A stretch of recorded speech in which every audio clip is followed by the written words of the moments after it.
the interest that exists out there on this issue. Um, what I want to do this morning, because the central theme of our discussion is adaptation, and we're not so sure if everyone is familiar with what adaptation is. So, what we thought we needed to do first and foremost is to provide everyone who is on the call with a common understanding of what climate change adaptation is, so that when you develop your advocacy strategies and plans, you're aware about what you are advocating for. So it's quite a very simple presentation, which will just take you through a number of things. Now, the first thing before we get started, and I want to get a little bit of participation as well from the participants, is just write very briefly in the comment section what comes to your mind when you hear the word climate change, from wherever you're joining us. Again, also apologies to our French-speaking participants. We're going to try to speak in both English and French. And so if you have any concerns, just note them in the chat section and someone will be able to provide you with some clarifications in the language that's most convenient for you. But as we go on, we'll try to speak English and French as much as possible without simultaneous translation.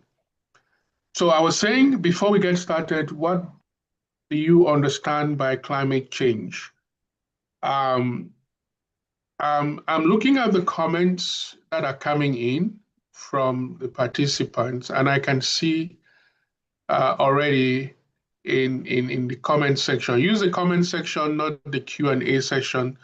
Just write what you think by climate change, what comes to mind. There is Rudolph, who says climate change to him is an opportunity to innovate.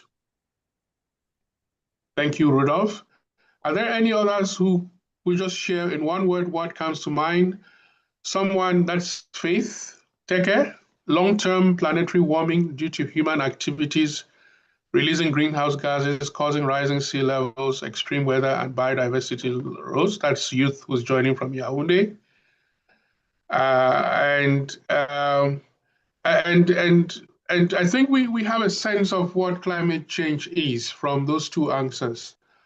And if you thought about things like rising temperature, floods, if you thought about wildfires, if you thought about cyclones, if you thought about droughts and all of those things, you're very right. Because in essence, we live at a time when climate change has become an important global challenge because it's affecting not only the environmental space, but almost every aspect of human life. When you have a flood, it's no longer just an environmental problem. It's a security problem. It's a health problem. It's a developmental problem. It's a problem that affects infrastructure. It disrupts education. It has ramifications across the board. And so climate change in most people agree is one of the biggest challenges that's facing humanity at this point. Now, second question, again, I want you to use the chat and share. What comes to your mind when you hear the word adaptation? We know what climate change is.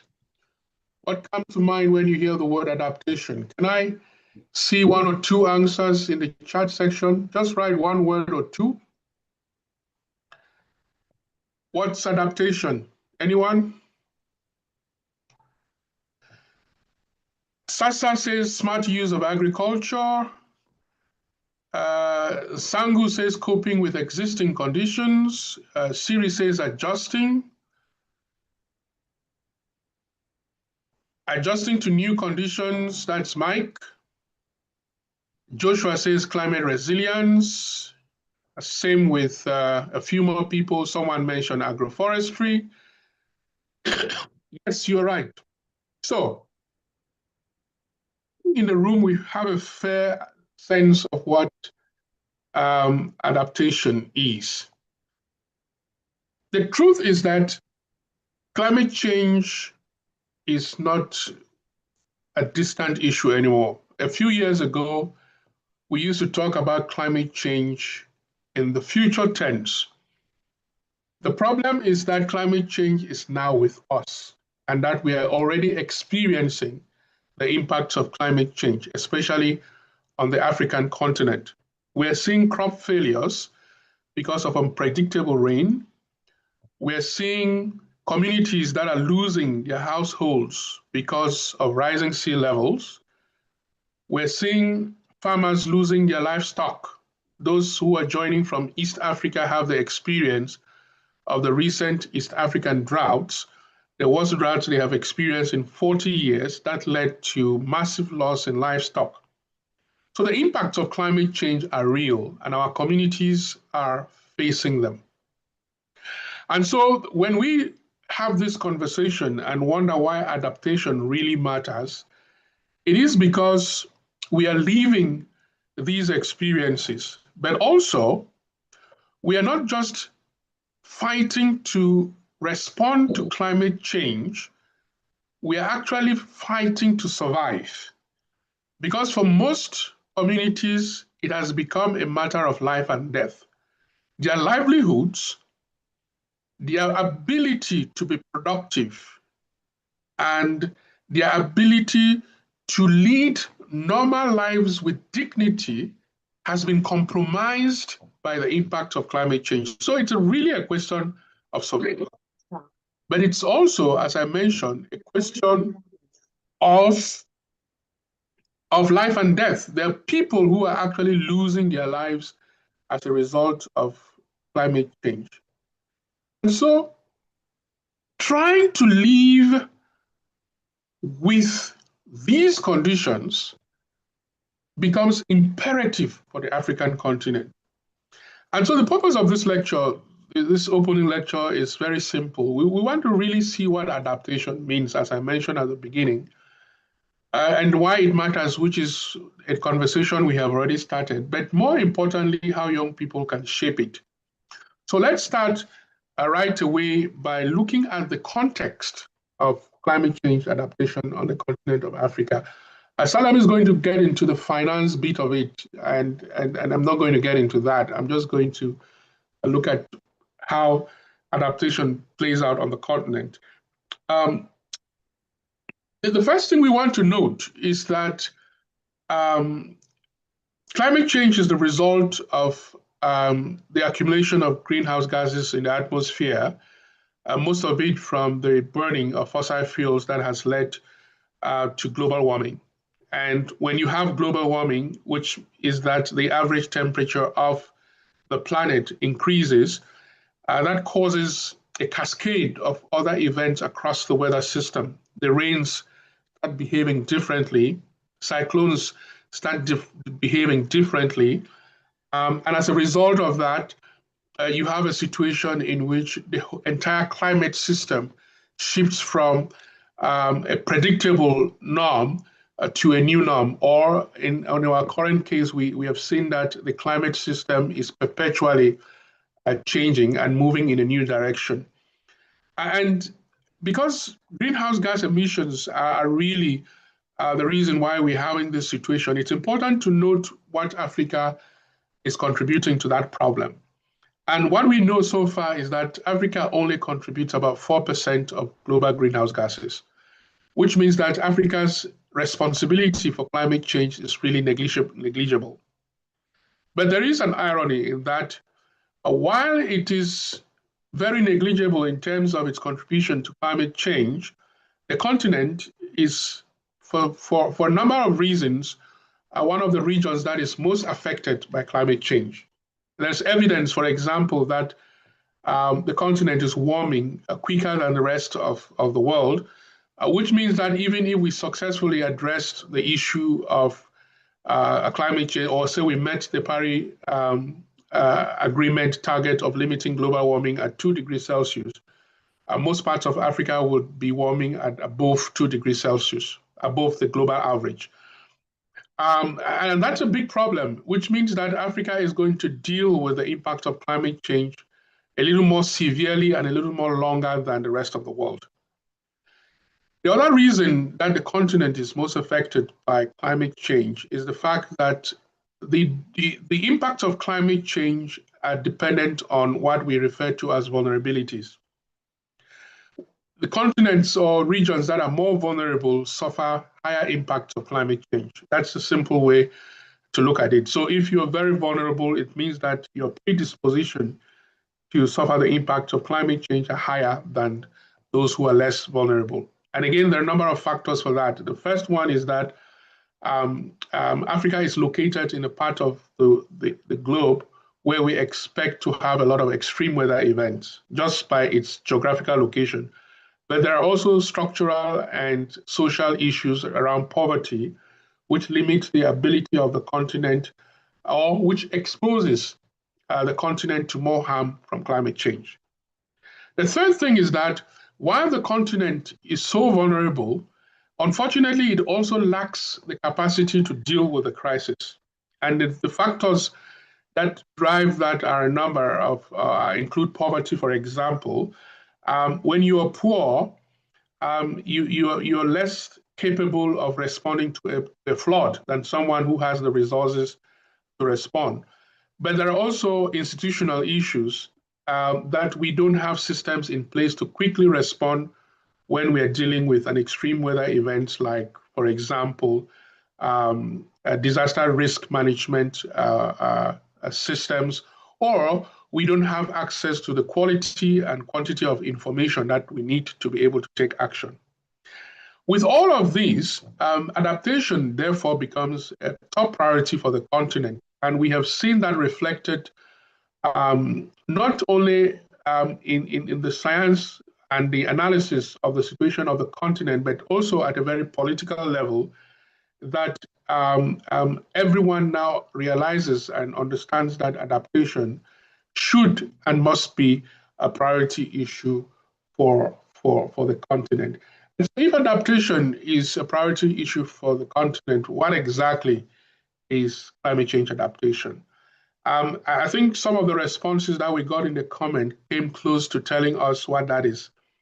So in a nutshell, and in very simple terms, we can think of climate change adaptation as the actions that we take to adjust, and I'm glad that a number of people use the word to adjust to the effects of climate change.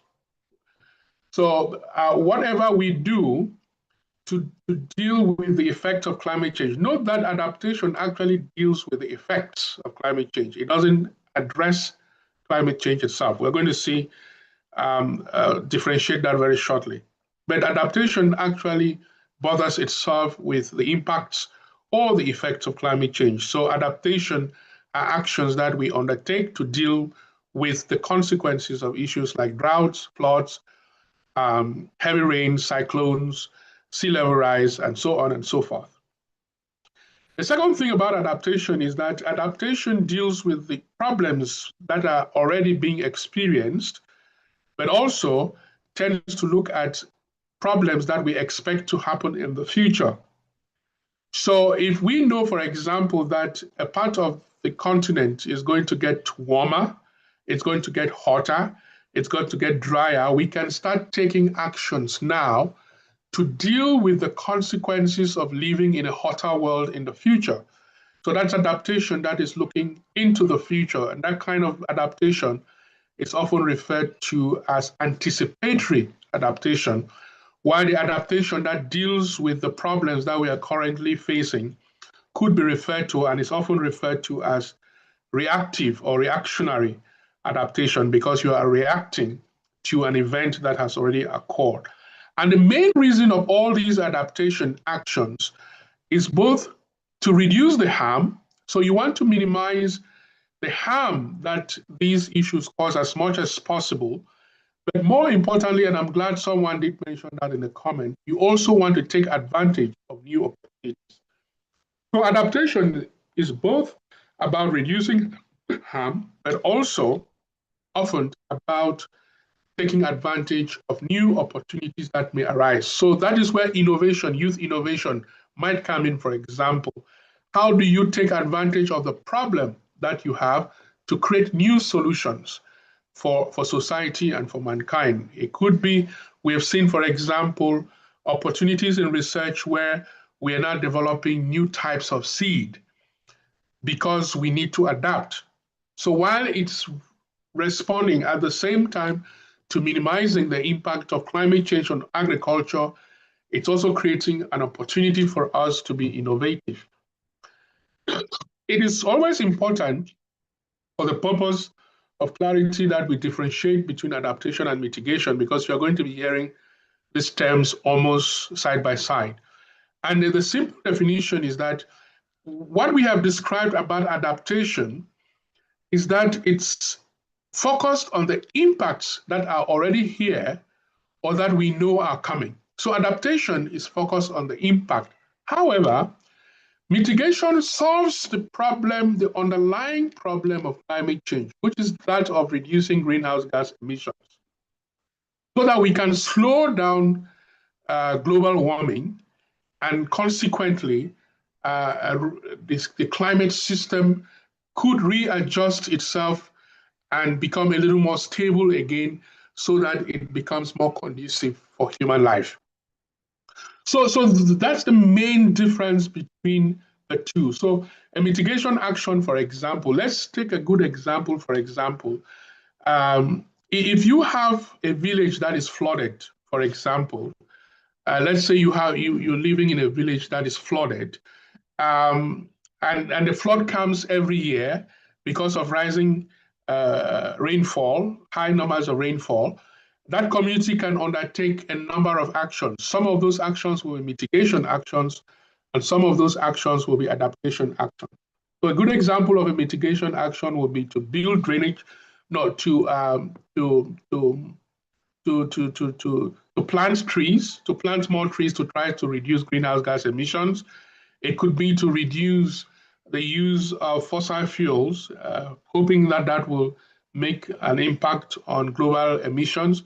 But adaptation actions will be things like building better drainage if you're living in a flooded area, planting trees, this time not for the purpose of emission reductions, but to serve as flood management systems that can reduce runoff, for example, or even changing where houses are built. So you can make changes in the local land use and planning laws to limit the number of people that are exposed to flood. So that would be a good way of looking at the differences between mitigation and adaptation.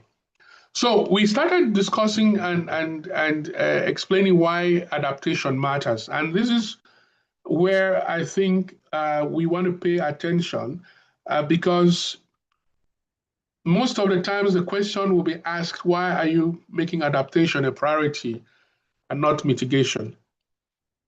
The first reason, I think I already mentioned, is that climate change is already happening. It's already here. As we've seen in many campaigns, we don't have a second planet. So if climate change is already happening, we can't go anywhere, well, except you're Elon Musk and chose to go to Mars or wherever. But we're stuck on this planet. So if we're stuck here, we have to find a way to live with the consequences of climate change. The second reason is that the most vulnerable are usually at the front lines of climate change impacts. These are farmers, for example, young people like you, people in poorer communities are usually hit first and the hardest by the impacts of climate change. I'm going to explain first. So if you are a farmer, it means that when there are droughts, you feel the impacts of the drought before anyone else in your community, because the first impact of droughts is usually that your crops fail. Before other people in the communities who are involved in other activities begin to feel the impact, farmers usually will feel the impact first. But they also feel it hardest because sometimes it's their entire crop that is wiped out by a drought. You could say the same thing about a flood. A flood does almost exactly the same damage to a farm, except that it's plenty of water rather than lack of it. Women, for example, most of the people in agriculture on the continent are women. And if agriculture is hit first and hardest, it therefore means that women are also hit first and hardest because in terms of gender, they're the first groups of people that are affected by the impact of climate change. And then you have young people, communities, and so on.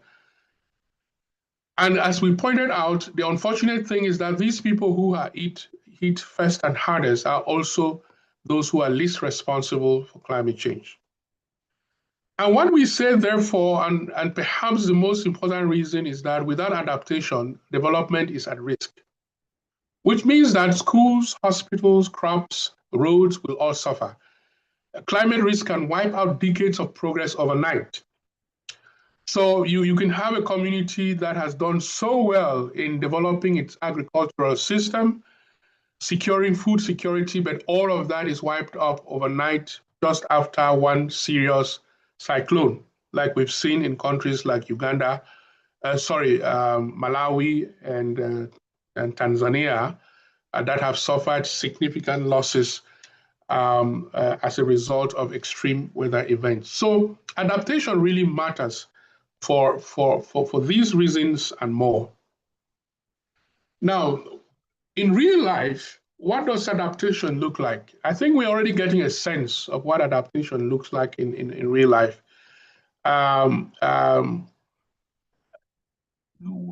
thing with adaptation is that because you are adapting to a situation, that situation and where you are located defines what kinds of adaptation you can implement. So, for example, adaptation in agriculture will be very different from adaptation in water resources. A good example of what will happen in adaptation in agriculture is when a farmer switches to drought-resistant seeds. That will be an adaptation. So what's happening here is if the seeds that you are using can no longer withstand the long periods of drought, to continue producing, which is minimizing the impact of the droughts on your agricultural activity, you can switch to drought-resistant seeds. But in a city, an adaptation action could be to install early warning systems for heat waves. So you have a system in place where if you predict that the temperature is going to rise rapidly to a point where it will become unbearable, you can tell people in advance, and people can take measures to minimize the impact of heat waves. But you can also have adaptation at a policy level. So sometimes adaptation is not just an action, it's also a new policy. So if you introduce a new building code to protect against floods, that is still an adaptation action. So if you live in a community where there's a lot of flood, you can now say that to be able to live in these communities, these are the kinds of houses you must build because those houses are more resistant to floods. That becomes an adaptation issue which has been taken at the level of policy. You can also have adaptation that is defined by a group of people. So you can have a youth group that is restoring mangroves to protect the coastline, to reduce the erosion of the coastline as a result of stronger waves or rising sea level. Again, that's an adaptation action. So again, let me ask a question, and I want you to type. I'm not going to stop to get your reflections, but type in the chat sections and an answer to any of these questions. Where have you seen climate change impacts around you? Just try to describe what kind of climate change impacts you are seeing around you where you are. And what are people doing or not doing to adapt? All right, just type, we will look at them towards the end as we go ahead. Where have you seen climate change impacts around you? What are people doing or not doing, which is also very important to adapt. All right, we're going to move on. And I want us to look at some different dimensions of adaptation. Because as I mentioned, adaptation is a very complex thing. And its complexity is because you can't have one strategy for every single situation, because adaptation tends to be very context specific. And so it's usually good to look at the multiple dimensions that adaptation can take. And we're going to go through a couple of them here. The first one is that adaptation can be by sector. And when you're looking at sectoral adaptation, you are focused on where is adaptation happening? Where exactly is adaptation taking place? So you can look at key sectors. You can look at adaptation in agriculture, for example. So that would be a sectoral approach to adaptation. You can look at adaptation for water and sanitation, where an adaptation action could be something like managing water more efficiently or preventing contamination during floods. You can look at adaptation in the health sector, where hospitals are preparing for heat waves, for example, or the public health authorities are trying to work to prevent disease outbreaks during extreme weather events. In Cameroon, for example, those in the northern parts of the country are familiar with almost predictable outbreaks of cholera resulting from the contamination of water resources as a result of unprecedented rainfall, followed by periods of drought that make it harder for people to operate in very sanitary conditions. You can look at adaptation in the infrastructure sector. The point here is that one of the dimensions of adaptation focuses on where adaptation is taking place. And usually we tend to answer that questions by looking at the sectors in which adaptation is taking place. The second thing is you want to look at when adaptation is taking place. At what point or over what period is it taking place? And that's the temporal dimension of adaptation. So you can have short-term coping. Short-term coping is when you are making adjustments that are literally just quick fixes. So this is where humanitarian and emergency interventions come in. So there is a flood or there is a drought, and you come in with material to help the people deal with a crisis. So like distributing food after a drought, or repairing a broken water point, or creating a temporary bridge. All of those are short-term coping mechanisms or short-term coping adaptation actions. And then as we talk, I want you to be reflecting in looking at the examples of your country to see when any of these adaptation actions have taken place. I'm going to give another example, this time again from Cameroon, how each time there is a flood or there is a drought in parts of the country, you see government officials go there with blankets, with buckets, with mattresses, with water and so on and so forth. Those are short-term adaptation strategies, which usually do not provide any long-term benefit. But it's important because it helps to relieve the suffering at a given time. And then you have the medium-term strategies. So medium-term strategies will be shifting planting calendars or investing in rainwater harvesting. You cannot, the reason these are mid-term strategies because it can provide you protection for a number of years, but it cannot be very sustainable in the long run. At some point, you need to have a more permanent responses to these issues.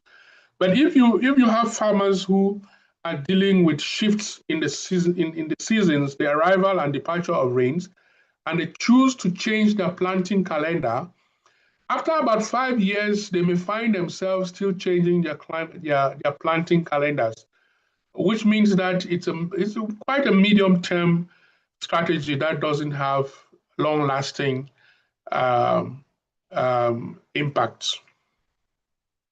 And then you have long-term transformation.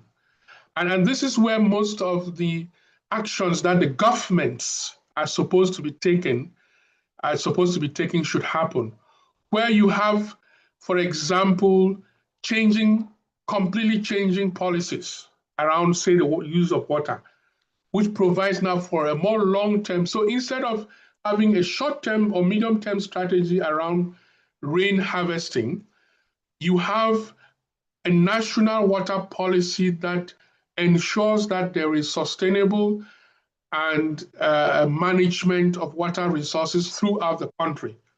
This could mean that we are banning certain kinds of activities in water. This could mean that we have new strategies to develop rain harvesting, not as a one-off issue, but as a national policy that is supported with the sufficient resources. And these kinds of actions tend to be transformatory rather than incremental, like the first two that we have seen. The next dimension is that of the spatial dimension. Where is the adaptation located? So you can have adaptation taking place at a local level, which is where communities, or you can even start on a single individual's farm and spread into the community, and you can refer to that as local. Local here means localized in terms of geography, okay? Because you can have a less helpful discussion about what exactly you mean by local. But localized means in terms of limited geographic scope in our context. So you can start from an individual family farm, but at least spread out to the community or the village if you wanted to, or the local can also be defined by a specific agricultural basin. Say, for example, you have a rice basin, a valley where farmers come from all over to cultivate rice, but that becomes local in the sense of its geographic limitation. And then you can have adaptation strategies that are national. And those national adaptation usually take the form of plans. Let me say that local is often where adaptation actions happen. But as you go to national, you begin to move from concrete adaptation actions to more policy and political issues, where it's more of adopting strategies and plans like national adaptation plans that can help to orientate and provide direction for adaptation actions at local level. Because it's really hard to have an adaptation action for the entire country, because rain doesn't fall in every part of the country in the same way. So at the national level, what adaptation usually takes form of is more in the form of new policies and new laws that can help others implement adaptation actions at a local level. And then, of course, you have regional or transboundary adaptation. And this is where mostly in terms of more global policy issues. So, for example, the global goal on adaptation is going to provide framework for adaptation actions for countries. The Paris Agreement, without going into the details, at least provides us with a sense of direction in terms of the need, highlighting the need for the protection of vulnerable communities from the impact of climate change. And usually the higher you go, the less concrete it becomes. But also we find that at a global level, you could also have adaptation actions in terms of cooperation between countries that share the same resources. So if you're looking at climate change impacts on a shared resource, take the example of the Lake Chad Basin. you're going to need a regional adaptation strategy, because to be able to deal with the impact of climate change on the Lake Chad, you are going to need cooperation between Cameroon, Chad, Nigeria, Niger, even Central African Republic. And if you want to push very hard, as some have suggested, to channel water from the Congo Basin to replenish Lake Chad, you will also need cooperation from DR Congo and from the Republic of Congo. So at that level, you are dealing with transboundary issues. Excuse me. There is also the social dimension of adaptation, which looks at who is affected by adaptation.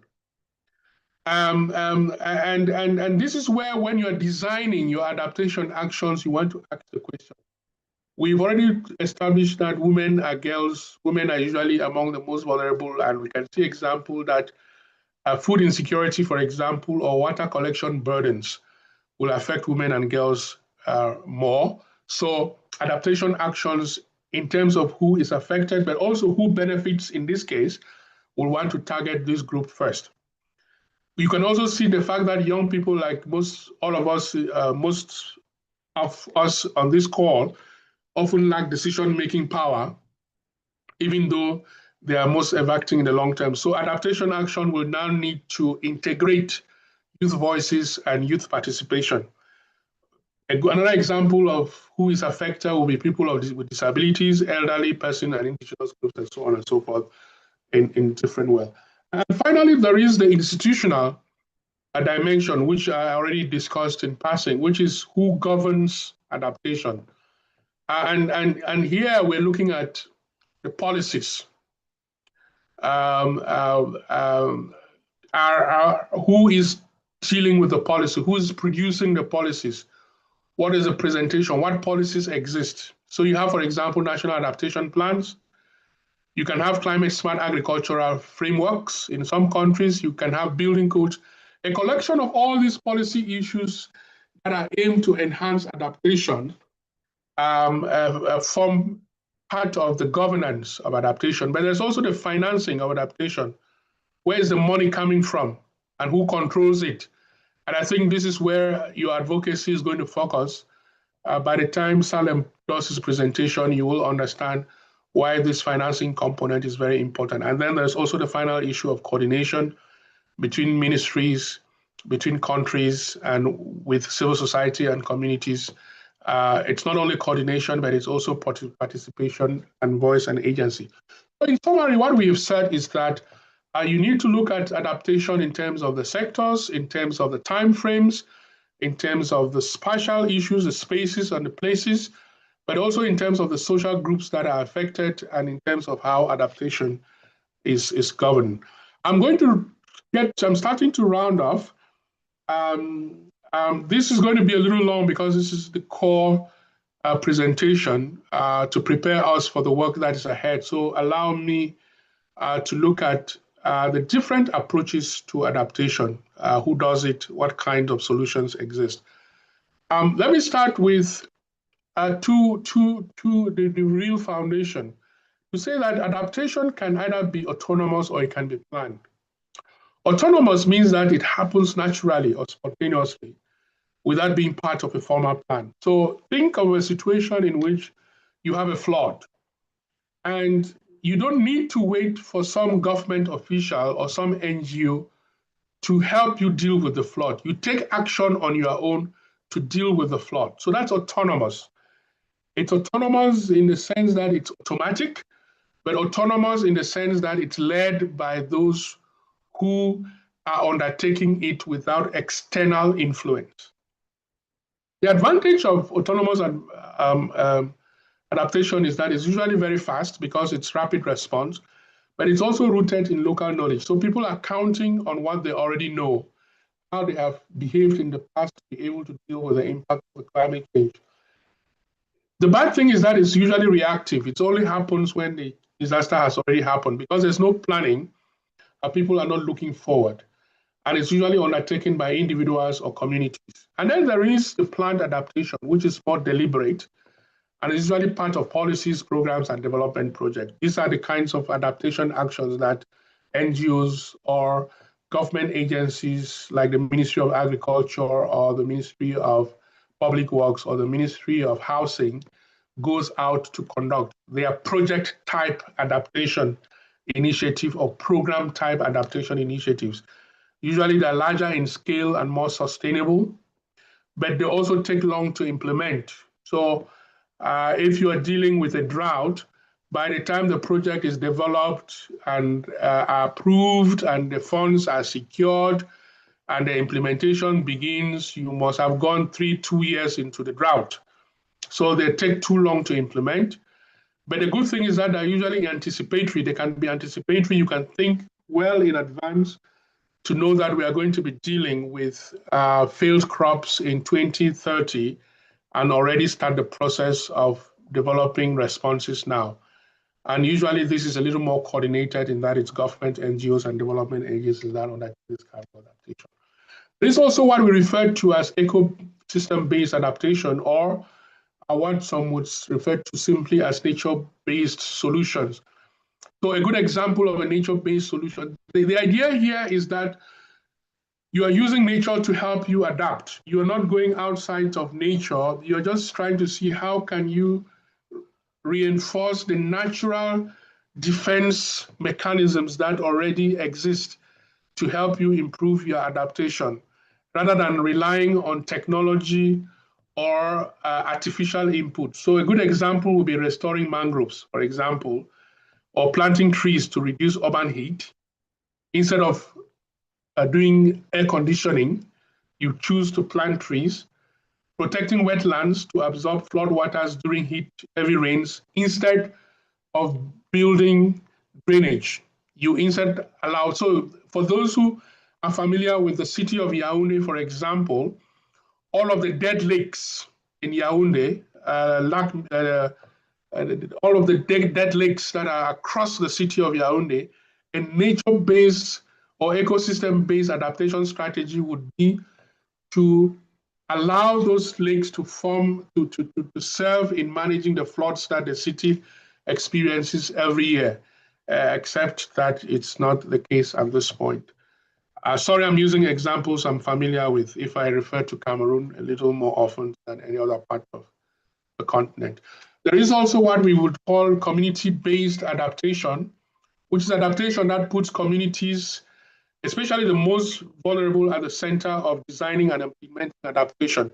And I think this is the kind of adaptation that young people, so it's usually not a choice between one or the other. The point here is that I'm trying to show you the different approaches to adaptation that exist. But usually in practice, you will find yourself that it's a combination of these approaches. So for example, you can have an ecosystem-based adaptation action that is also community-based. Or you can have a nature system-based adaptation that is autonomous and community-based, or you can have a planned adaptation that is ecosystem-based and also community-based. The point here is that with community-based is that people are at the center of decision-making, that the solutions are not imported. And the reason this is useful is that the people understand their own risks better. They can tell you exactly how the risks play out, that solutions are more likely to succeed if they are locally owned, and it strengthens social cohesion because it forces communities to work together. The third is tech or infrastructure-based. This is where engineering enters the solution. So we talk about irrigation systems that allow crops to survive. So this is where you've moved out of the nature-based approach and you have moved into more engineering-based approach. So instead of managing water resources, you set up irrigation systems, improve access to water. We are not at this point saying whether one is better than the other. So it's like building climate resilient roads or bridges that will withstand floods, for example. It's setting in place weather forecasting tools that can be sent by farmers or fishermen via SMS. But it could be creating cooling centers in urban areas during heat waves. Very, very focused on engineering solutions. And finally, you can have adaptation that is very much a policy issue. But this is where you're talking about adaptation at the level of system changes.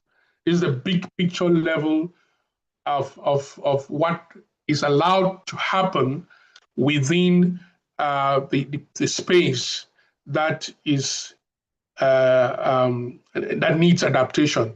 So we have already mentioned the national adaptation plans that provide general orientations. We talk about new building codes. You could also talk about allocating the right amount of financing for smart infrastructure, and so on and so forth. So this is just a small table that looks at those things and tries to give you a comparison. And for here, you can now have a sense of which one is best when you're designing your adaptation intervention. All right. I think there's someone interfering. All right, I'm getting to the end now. So how do you measure, how do you know that adaptation is working? Because it's a very important question. It's not enough to say you know the strategies, you've undertaken the initiatives, you've done all that you need to do, but how do you know that what you are doing is working? There's a problem because, as I already pointed out, it's really, really difficult to measure adaptation. It's not as straightforward as mitigation. Mitigation, you know that your goal is to reduce greenhouse gas emissions. And if you reduce greenhouse gas emissions, you have succeeded. But with adaptation, it's not that straightforward because adaptation actions will be different in different contexts. So for example, you can have a country that is investing in adaptation, but is carrying out more than 100 different things. And so it becomes a little more complex. Something that will work, for example, in a coastal village will not necessarily work in a highland. And that's a problem because you may think that because an action succeeded in place A is likely going to succeed in place B. That's not true. The second problem is that the results take time to be seen. You may carry out an adaptation action today, but it's going to take you 5 years to see the results. Let's say, for example, you are transforming the agricultural sector. It's not the very next planting season that you're going to see the result. Maybe the crop yields will start improving 5 years from today. If you are undertaking research to develop new plant varieties, you may only see the results of those new plant varieties in terms of agricultural output, maybe 10 years down the road. The third thing is that it's hard to isolate the impact. So this is a tricky one. How do you attribute the results that you see to your adaptation action? An interesting way to look at it is if you build a dam to reduce flood, and you actually succeed to reduce flooding, is it because of the dam or is it because there was less rainfall? It's difficult to tell what exactly has contributed to the reduction of flooding. You take another example, if you introduce better seeds for agriculture as a means of adapting, and you see an increase in yield. And the question is that increase as a result of the seed or as a result of the agricultural practice, the irrigation, or as a result of just changes in the natural system? So that's difficult to isolate the impact sometimes makes it hard to tell whether adaptation is working. The fourth thing is that sometimes the result of adaptation is what you avoid, not what you get. So how do you measure, for example, a disaster that didn't exist? So for example, your adaptation strategy is to prevent disaster from flooding. So you succeed to prevent the disaster, which means that the disaster never occurred. But how do you measure something that did not happen? That becomes a big problem. Nonetheless, there are a number of ways that things that we can do to try to measure. We can try to see whether vulnerability of people have reduced, to try to see whether truly adaptation is working. So we're asking question is, are fewer people displaced, losing crops, or falling into poverty after climate shocks? If you see that the number of people who are affected is reducing, you can claim that adaptation is working. Has the community's exposure to the risk reduced? If you had a community that was severely affected by sea level rise and you build a seawall, yes, you can say that if they are no longer exposed to strong waves, then adaptation has worked. You can also think of success in terms of increase in adaptive capacity.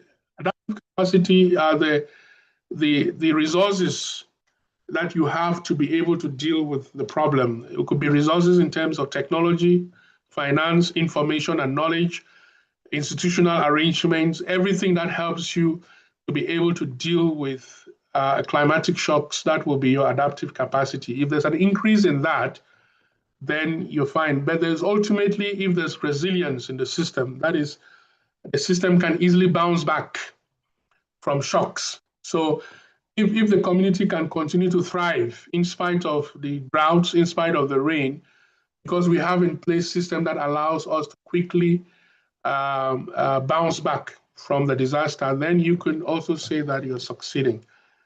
And then the next question is, then how do you measure? You can look, there are a number of ways you can measure. So you have National Adaptation Plan indicators. You can build indicators into National Adaptation Plan. You can use monitoring and evaluation frameworks, especially when adaptation actions are derived from donor-funded programs. You can also have metrics from climate funds such as GCF that can track adaptation impact of projects. But you can also conduct vulnerability and risk assessments to measure how exposure and sensitivity to climate hazards have changed over time. And that can tell you that you can use all of those metrics to measure adaptation. Let me end with why we think young people have a critical role to play. Number one, youth are the most exposed to climate change impacts, but also youth are also the most invested in the future. So it's actually in the strategic interest of young people to be very involved in these adaptation issues for those two reasons. Number one, you're most exposed, but number two, you still have your future ahead of you. Number three is that you're very connected and creative, and you can find solutions that will not be easily found by others. I have here a picture of activists, and as I look at it, it's important that I note that the activism is not the only way by which you can solve these problems. It's one of the ways, but it's not the only ways. And I think that creativity and innovation would be one of the best things that African young people can do to address the issues of climate change adaptation on the continent. Activists ask others to take action, but innovators take action. And I'm pointing this out because in addition to what we are doing, there's also need for a transformation of our mindset. That as young people, we think that the only way we can have things change is by going to the street. That helps because there are certain decisions that are not in our hands. But if you were to ask me where we should invest our energy and effort, it would be in creativity and innovation. You can mobilize people, and we already see that young people are also already leading on the continent, whether as activists or innovators. Again, I'm only recommending, I'm not saying that those who are into activism are wrong. I'm just saying that we may want to reflect about that a little more. All right. So what do you now need to do to be able to be more engaged? Number one thing I want to point out is that you don't even need to be an expert to be a climate leader as a young person. So there are just a few things you want to do. You want to learn, You need to understand local climate risk and existing adaptation plan. You need to be familiar and aware of what's going to be happening. And that is why YOFAFA and YAF are critical, because those are the things that this movement emphasizes. And that's why I'm doing this presentation, because you can't really change something you do not understand or know. So learn. Number two, you need to engage. Join youth-led movements like YAF. For those who have not yet joined YAF, I will invite you to join, and I will ask our team to share the link to become a member of YAF if you are not yet. YAF is a Youth for Adaptation Finance in Africa. It's an initiative. It's the initiative that does YOFAFA, because YOFAFA is the flagship activity of YAF. So you need to engage.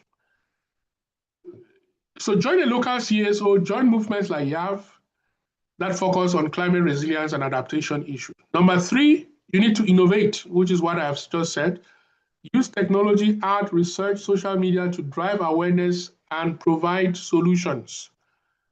Number four, you need to influence. Participate in local development plans. When they're developing your local development plans, you need to be there to influence it. Don't wait for the plan to be developed and then you say that it does not respond to the needs of the community.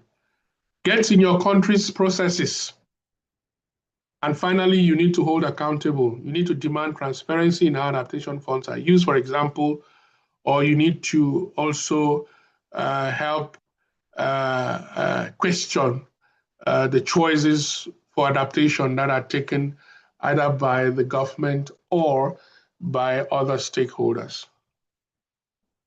So thank you so much. I think I've taken longer than you expected me to take, but because this was our core presentation, I thought it provides, in fact, this is, if you may, a full summary of a full 3-year climate change adaptation program in some universities. So apologies that it took so long, but I'm sure we've taken the opportunity to touch everything you need to know about adaptation. There's still plenty of things that you may probably want to learn, but this should provide you with the foundation to engage more meaningfully and in a more informed way.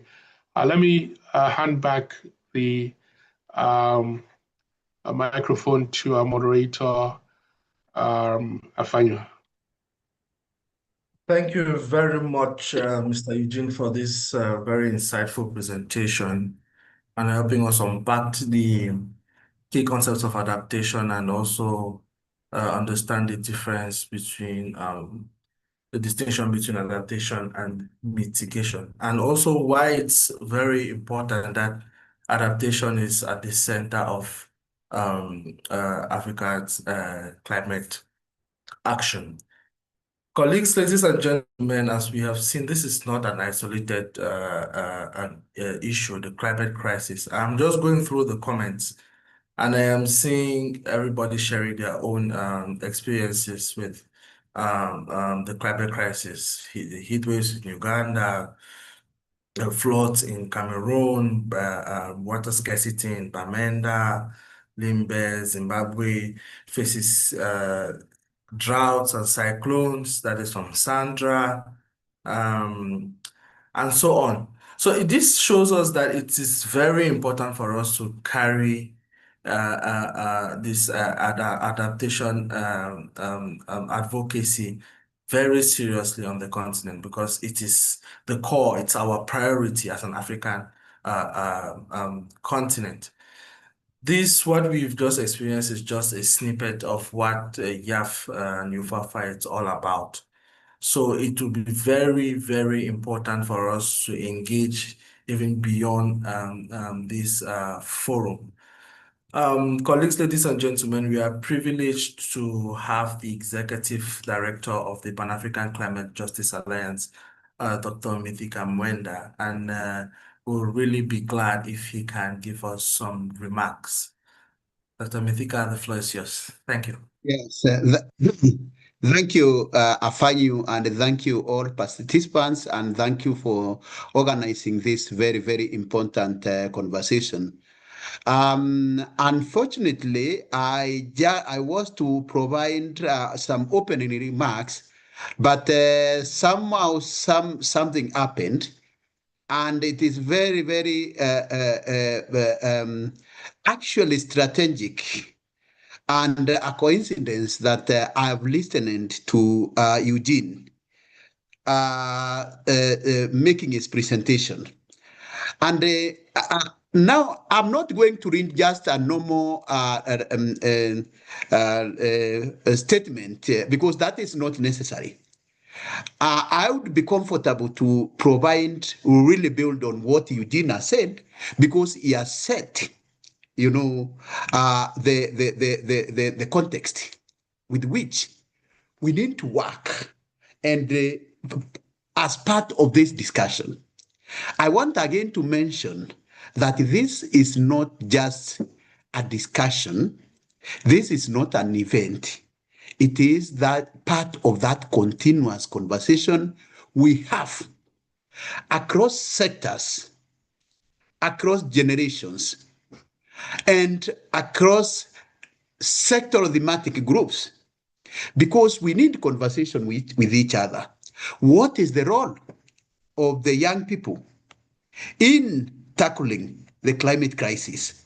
And when we are talking about that, then what do we talk about when we talk about that crisis, and what is the priority in our continent, and who should speak for us? So without repeating what Eugene has said, I want to mention that adaptation is priority for Africa, because one, we need to adapt to the impacts of climate change as the most vulnerable continent, but also as an imperative of climate crisis. And all that, then, where do we find ourselves? You'll find that the scale and the complexity of adaptation challenges facing this continent, as it has been rightly said, they are very immense. And on average, just to remind you that our countries are already losing 2 to 5% of our GDP, gross domestic product, and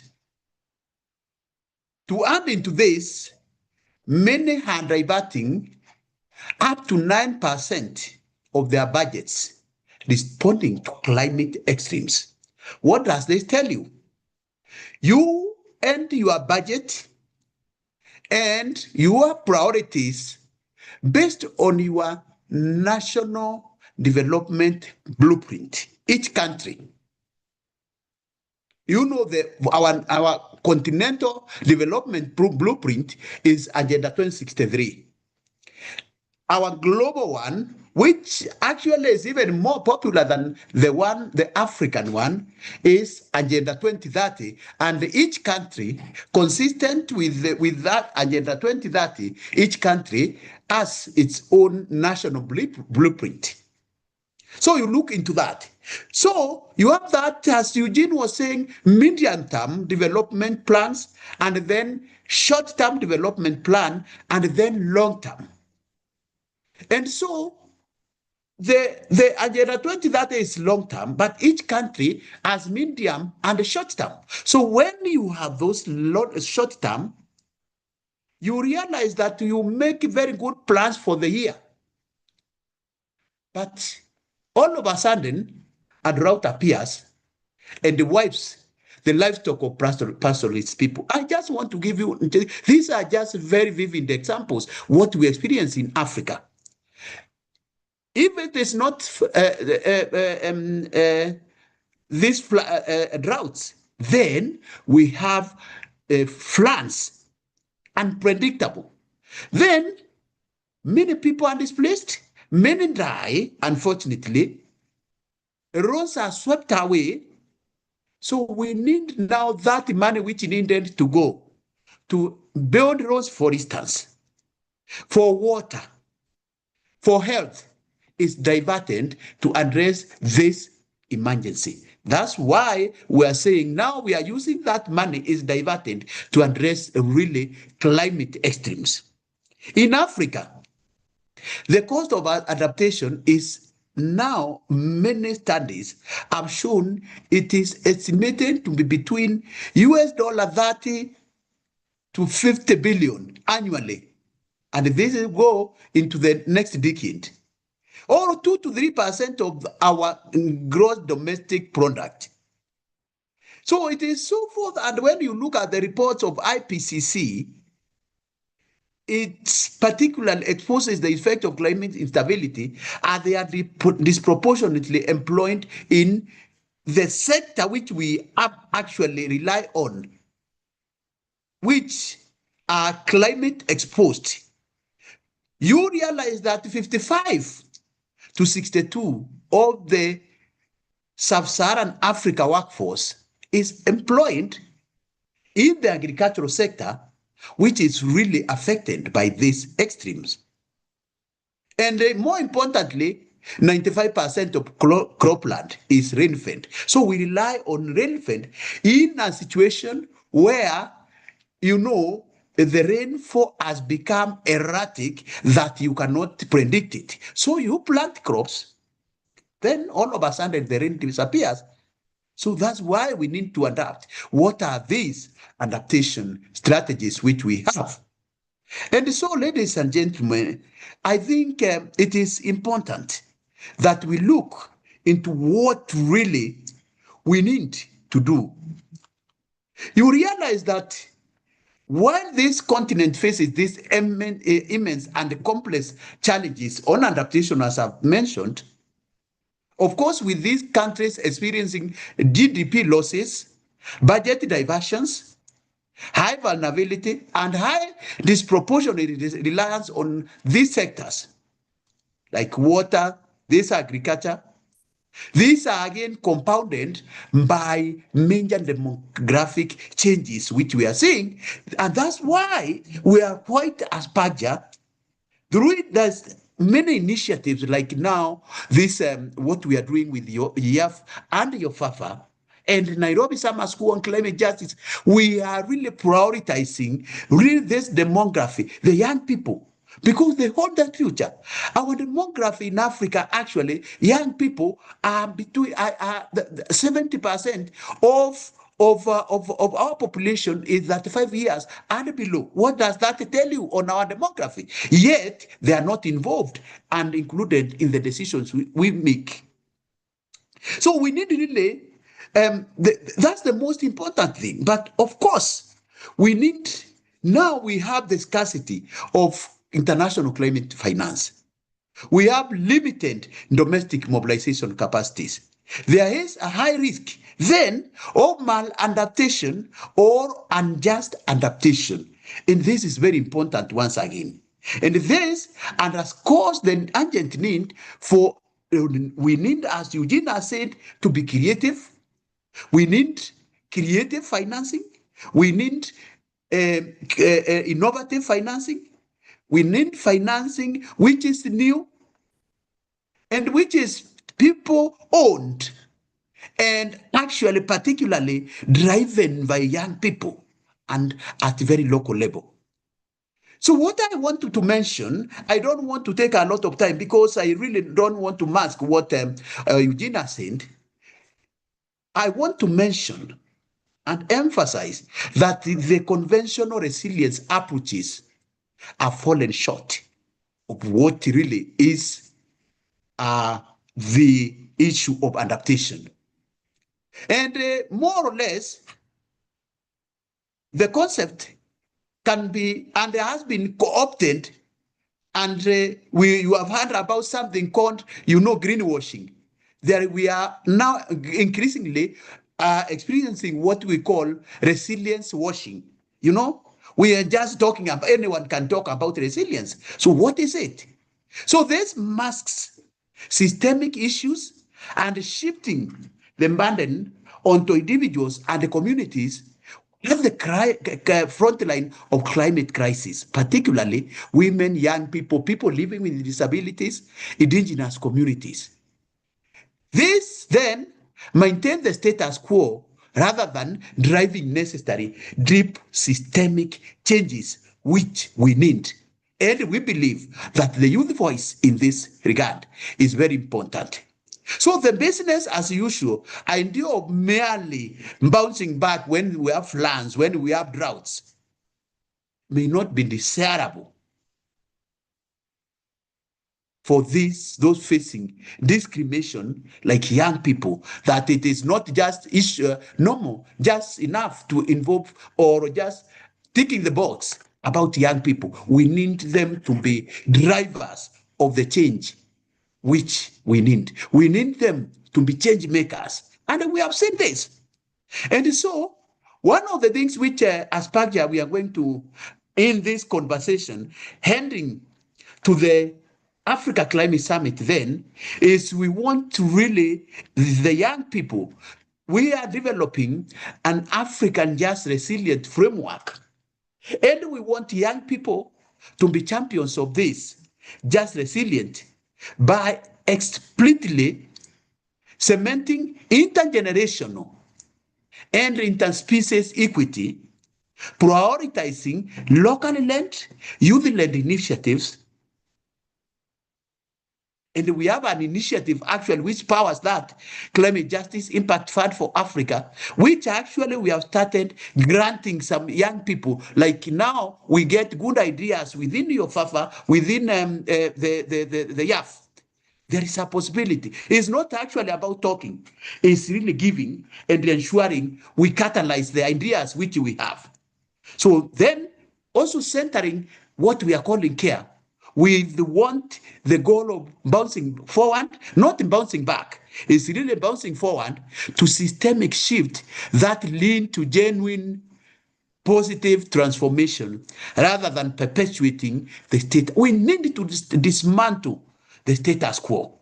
How we are going to do this is the ideas like the African Just Resilient framework, and we want to pick champions from this network. So on this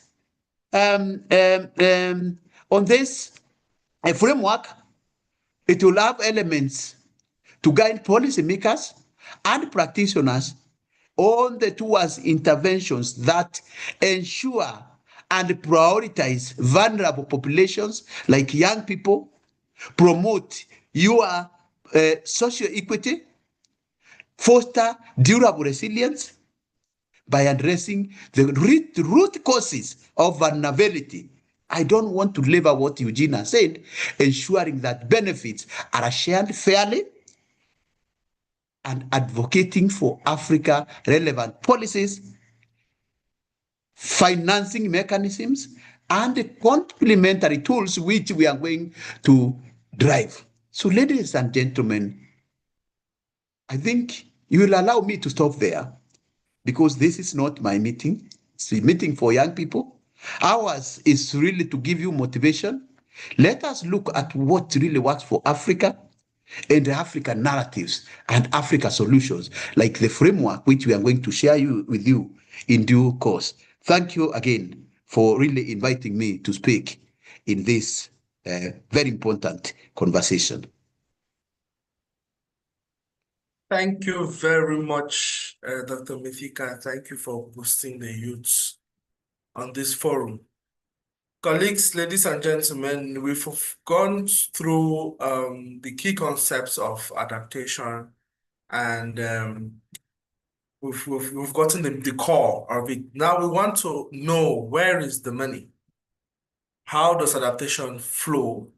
What are the gaps and challenges and the opportunities that we can leverage on? And we'll have our YAF ambassador from Benin, Salem, to enlighten us on this topic. So Salem, if you're ready, please, the floor is yours. Thank you so much, ladies and gentlemen, dear participants. First, let me sincerely thank Sir Afanyu for the warm moderation and thoughtful introduction. I'm Salem Ayenon from Benin Republic, and I'm YAF ambassador. It's truly an honor to take the floor after inspiring mentors and experts like Dr. Augustine Damchi, Dr. Mitika, and Sir Eugene. Speaking on such an important topic after them is not an easy task, but it is a necessary one. I'm very happy to share a few reflections on why adaptation finance matters so deeply for Africa and what young people like us are doing to raise our voices and drive action where it counts. Let's now talk about adaptation finance, because this is not just a technical issue. It is a question of justice. And today, the gap between what is needed and what is available is alarming. Yes, the climate risks are rising, but the funding to help vulnerable countries to adapt is not following at the same pace. And according to the UNEP Adaptation Gap Report 2024, public adaptation finance increased from $22 billion in 2021 to $28 billion in 2022, just 12 months.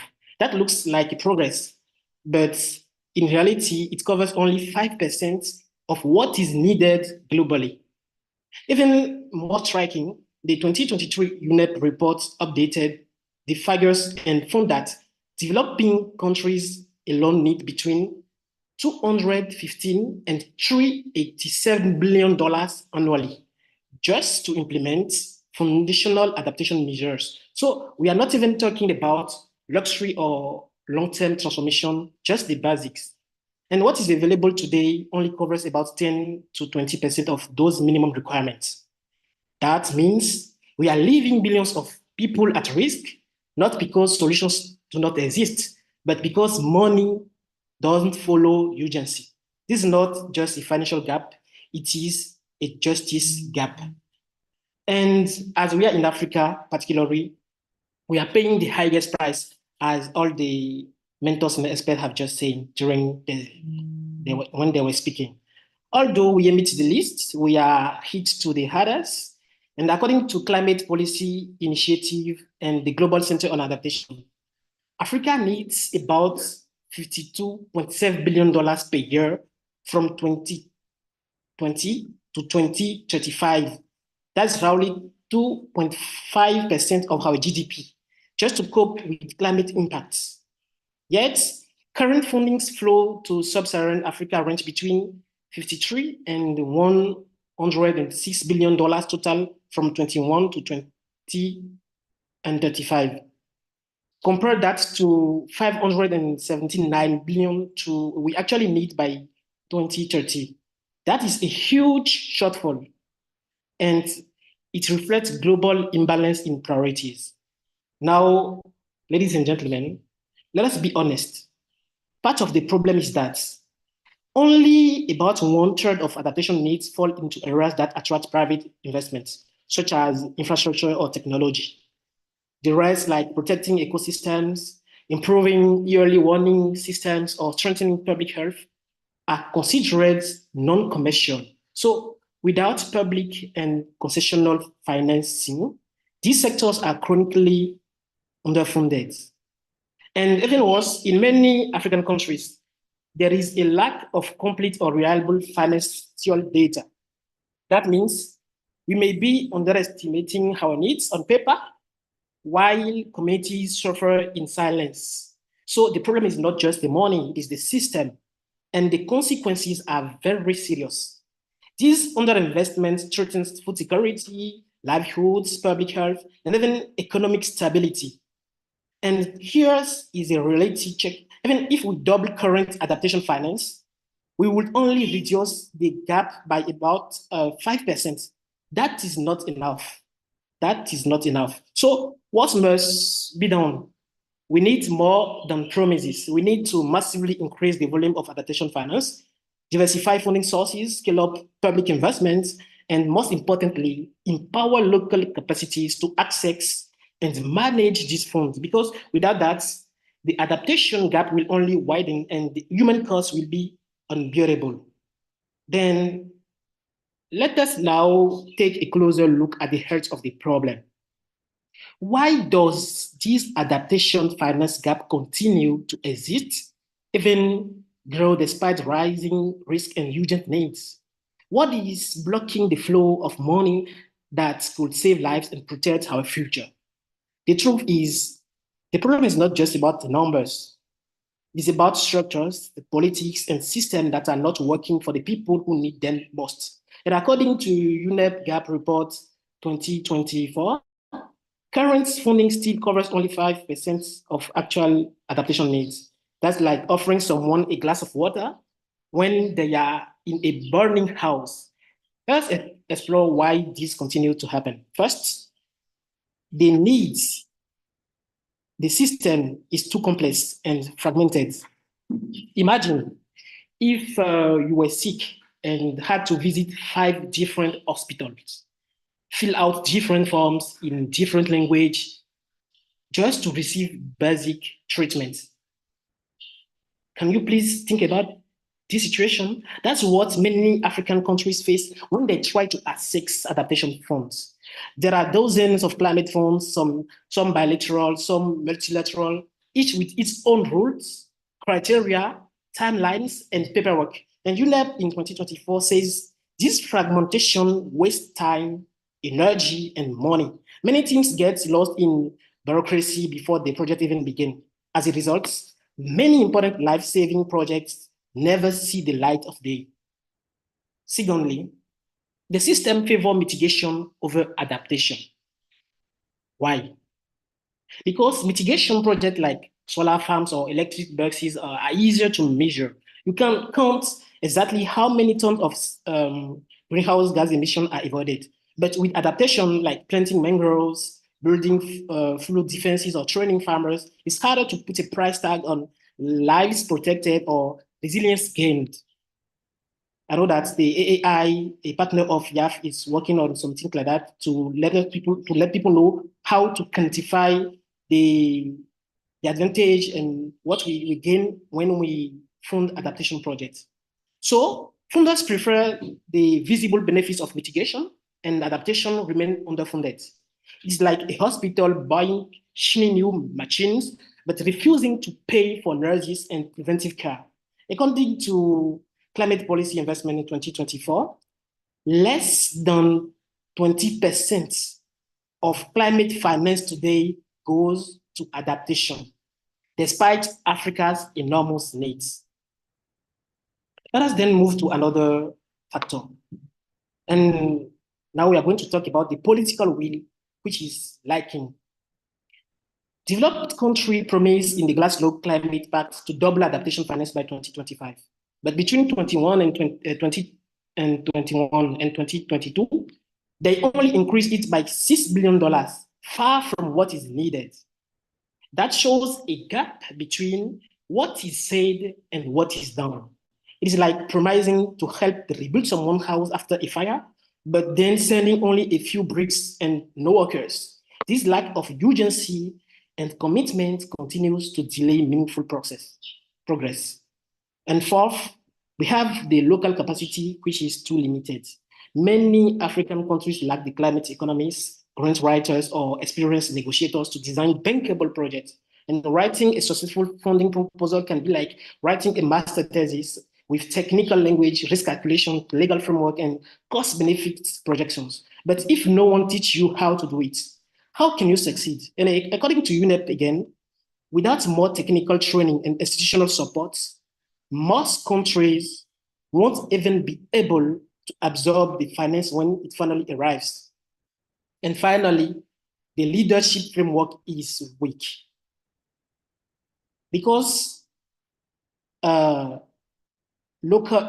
we talk about adaptation, which is often treated as a local issue, not a short global duty, the global climate finance system lacks strong rules, coordination, or accountability for adaptation. It's like a football game with no referee, no common goal, and each player running in a different direction.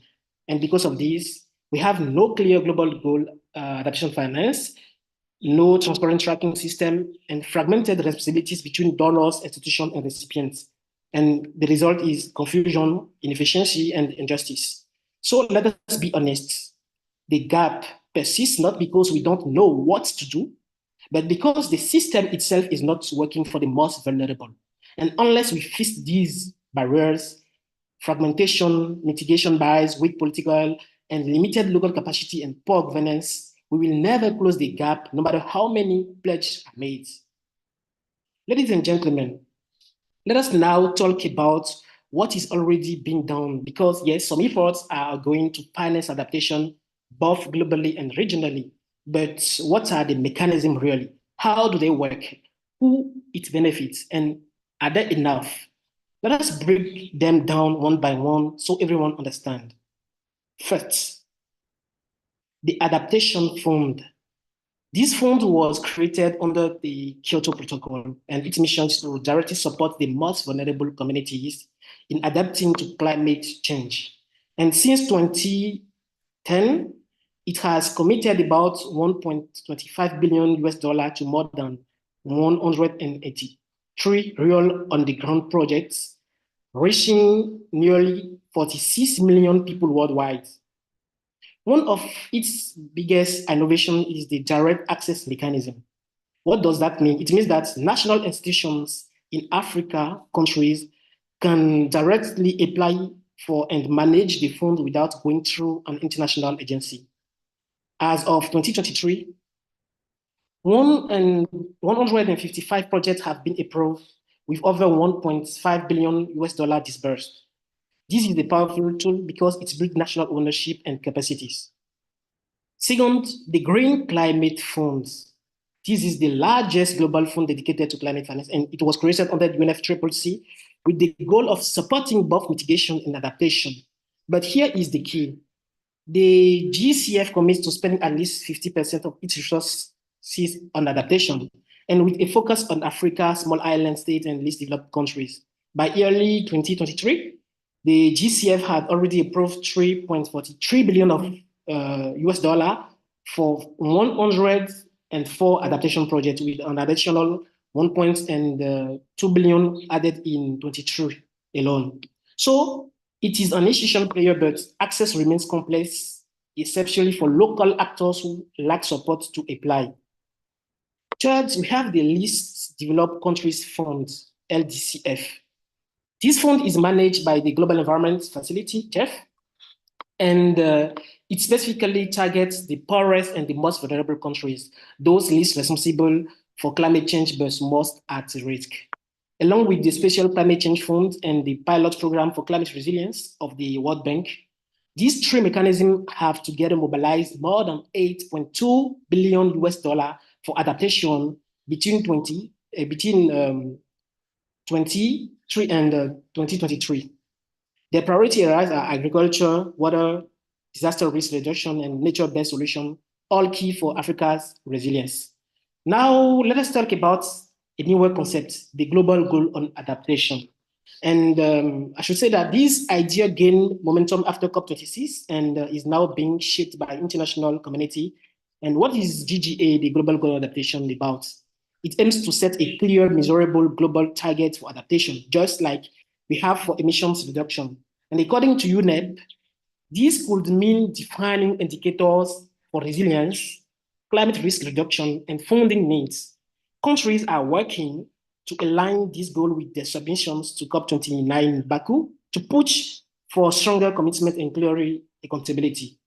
Another key development is the Loss and Damage Fund, which was agreed upon COP27 Sharm el-Sheikh and operational in 2023.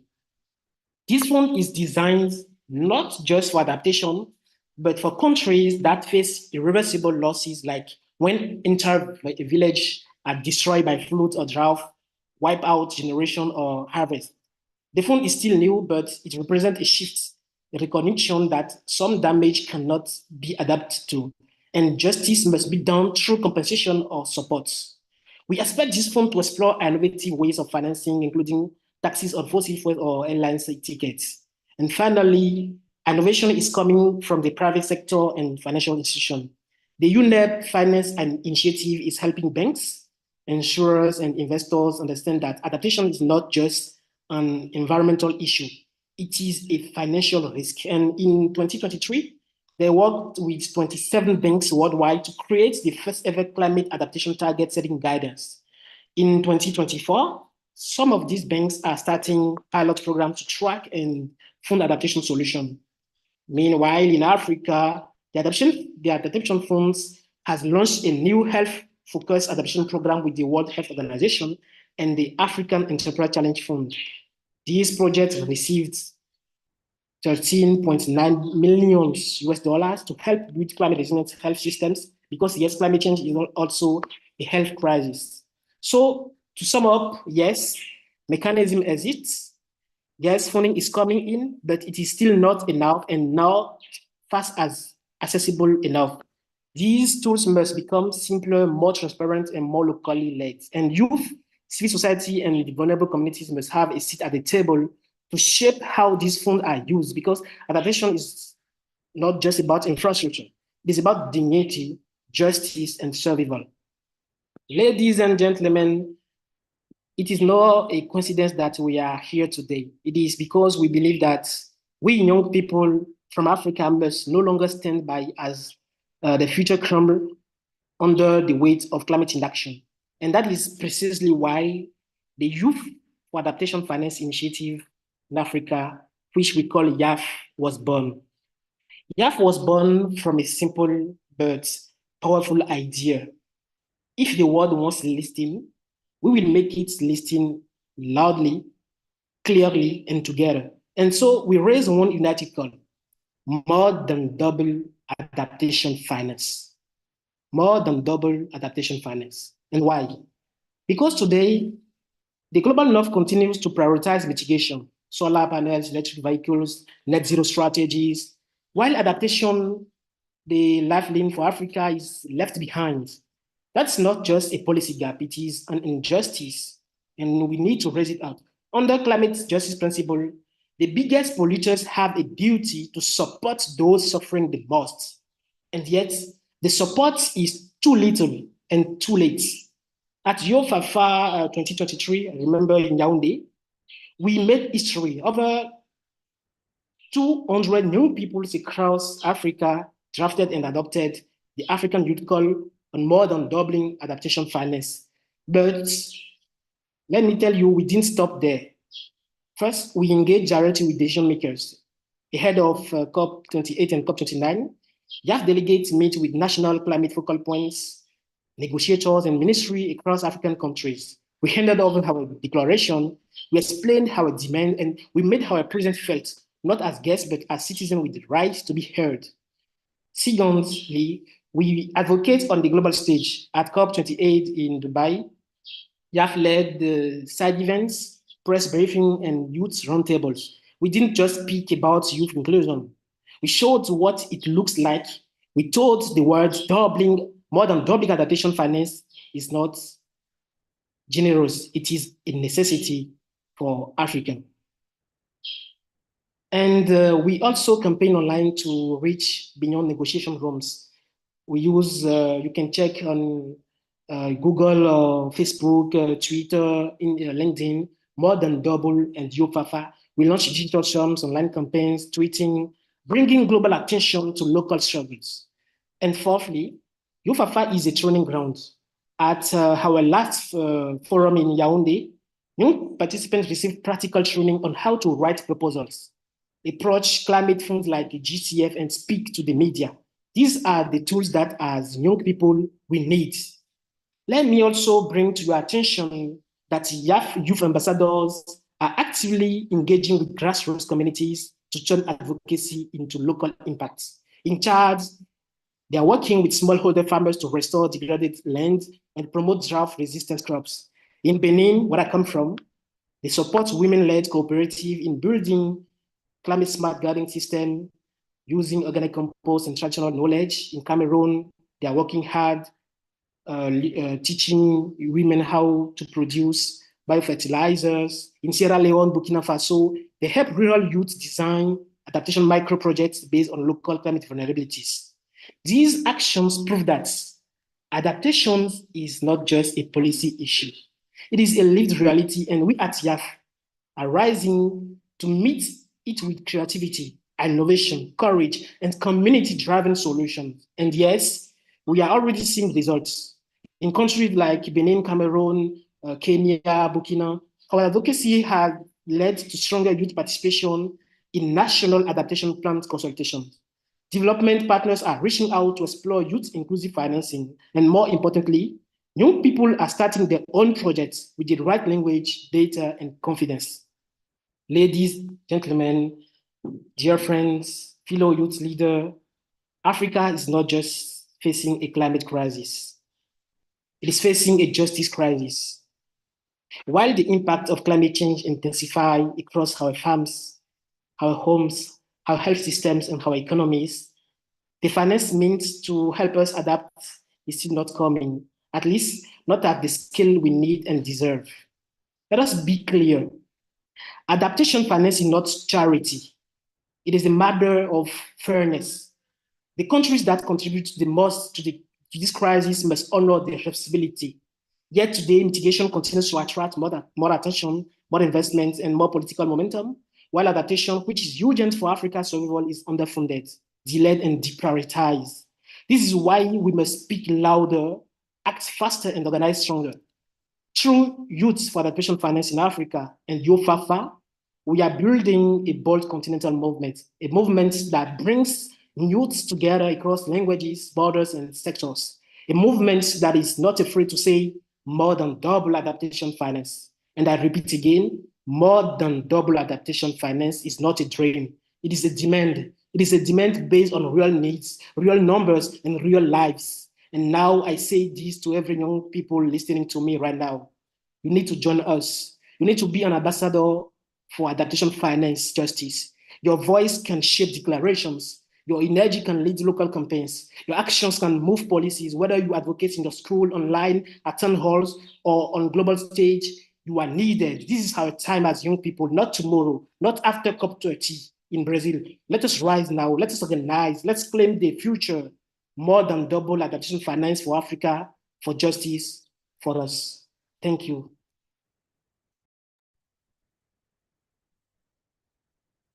Thank you very much, Salem, for this very powerful presentation on where the money is. Colleagues, we have this permanent slogan at YAF, which is more than doubling adaptation finance. And why more than doubling? If we only double, it is not going to meet the needs of the African people. So we need to more than double that finance in such a way that finance that is coming to Africa is going to hit the target population, the people at the front line of climate crisis. Now we'll move to the next session, which will be a presentation of our demands. And I would like to ask that as I'll be reading these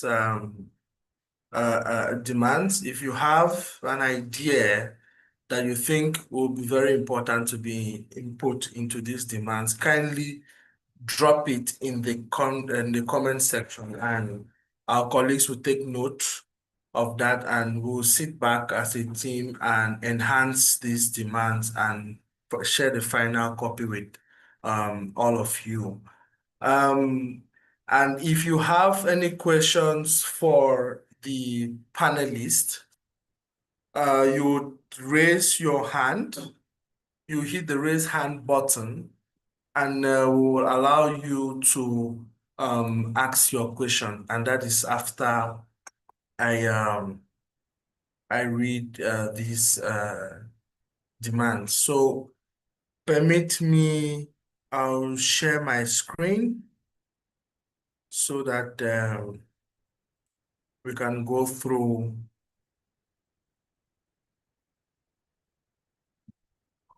Okay.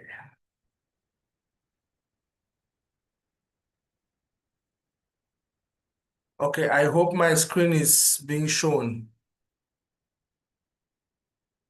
Can everyone see my screen? Please confirm. Can see your screen.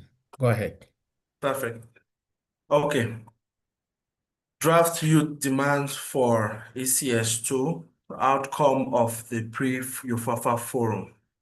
Theme is Elevating Climate Adaptation Finance at ACS2, organized by the Youth for Adaptation Finance in Africa, June 12, 2025. Amidst growing climate vulnerability, limited access to finance, and deepening socioeconomic inequalities, African youth continue to stand at the front line of adaptation, innovating, advocating, and building resilience in our communities. Yet our efforts remain under-resourced and under-recognized in mainstream climate finance mechanisms. As we approach the second African Climate Summit, we, the youth of Africa, convene at the Pre-YOFAFA Virtual Forum under the theme, Elevating Climate Adaptation Finance at ACS2, bringing forth demands as a collective expression of our urgent priorities, insights, and commitments ahead of the African Climate Summit 2. As young leaders, we demand nothing less than a transformative shift in how adaptation finance is mobilized, allocated, and governed in Africa. We, youth of Africa, issue the following demands under 3 pillars. 1, quantity of adaptation finance, scale up and deliver. We demand that governments, multilateral institutions, and development partners more than double adaptation finance in Africa in line with COP26 commitments, ensure at least 50% of all climate finance is dedicated to adaptation with clear Africa-specific targets. Prioritize grants over loans for adaptation, especially for LDCs, conflict-affected regions, and youth-led projects. Establish timely, predictable, and need-based adaptation funding flows aligned with Africa's national adaptation plans and local resilience strategies. Pillar 2, quality of adaptation finance. Ensure accessibility, equity, and justice. We demand that adaptation finance systems and mechanisms be reformed to prioritize local level access. Ensure that at least 30% of adaptation finance reaches local actors, including youth-led organizations, farmers, indigenous communities, and women-led groups. Specified access mechanisms. Simplified access mechanisms. Remove technical and procedural barriers that exclude youth, grassroots actors, and community-based organizations from finance access. Transparency and public accountability. Track and disclose how much adaptation finance is received, who it reaches, and what outcomes it achieves. Justice-based criteria. Apply equity principles to funding decisions, including the historic responsibilities of emitters and the disproportionate vulnerability of African youth. The third pillar, youth participation in adaptation decision-making, institutionalized inclusion. We demand that institutional recognition of youths as full stakeholders in adaptation finance by creating formal youth seats or representations within national climate finance bodies such as the GCF, focal points, and AU climate structures. Establishing dedicated funding streams for youth-led adaptation solutions, policy labs, and climate innovation initiatives. Integrating climate adaptation and finance literacy into national education systems, vocational training programs, and youth-led employment strategies. Including youth voices in the outcome documents and implementation of frameworks at ACS2, COP30, and the Global Goal on Adaptation. Conclusion. These demands reflect not only what the youth want, but what Africa needs. Adaptation finance that fails to be ambitious, just, and inclusive will only deepen vulnerability. ACS2 is an opportunity to reverse the trend. We stand ready to work with governments, institutions, and partners to realize a continent that is resilient, empowered, and youth-led. Signed, participants of the Pre-YOFAFA Forum. Thank you very much. So please, if you have more ideas to enhance these demands, kindly drop your ideas on the chat. And if you have any questions for the panelists, kindly raise your hand. We have Atip Asuk Islami. I will allow you to talk so you can ask your question.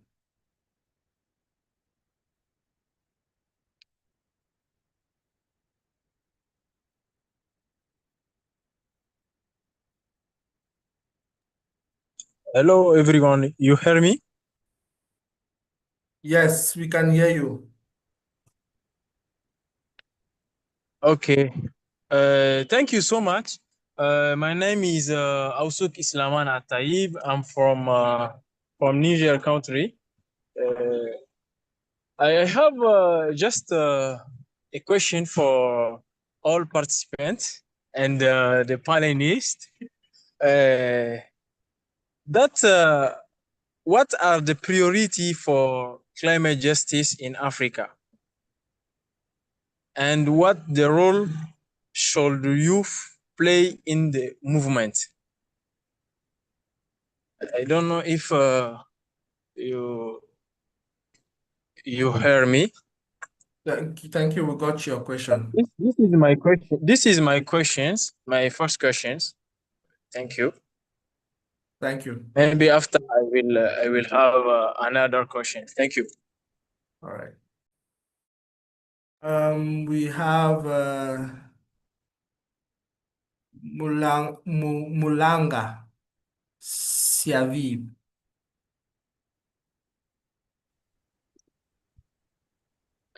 Hello. Yes, we can hear you. Go ahead. Yes, my name is Muranga Sia. I'm from South Africa.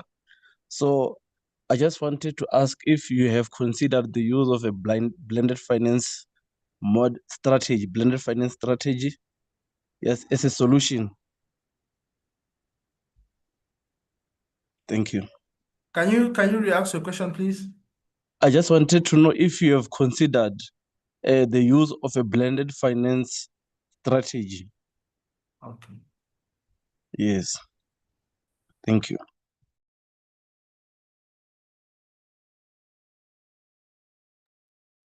Any other person?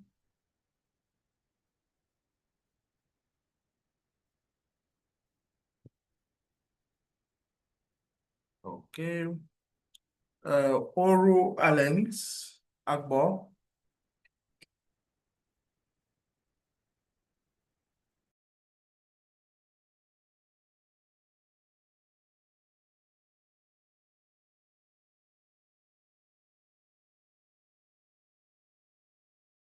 If Alan cannot ask the question, we'll move to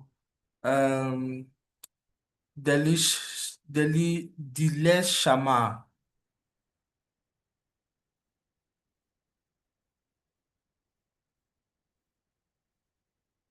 Please, let's be snappy.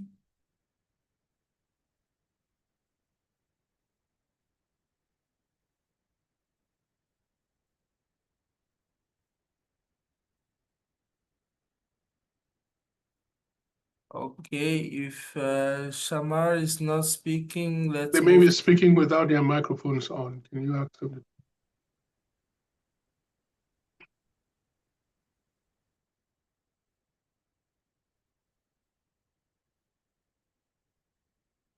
Okay, let's go to Stevie. Stevie, please unmute your mic.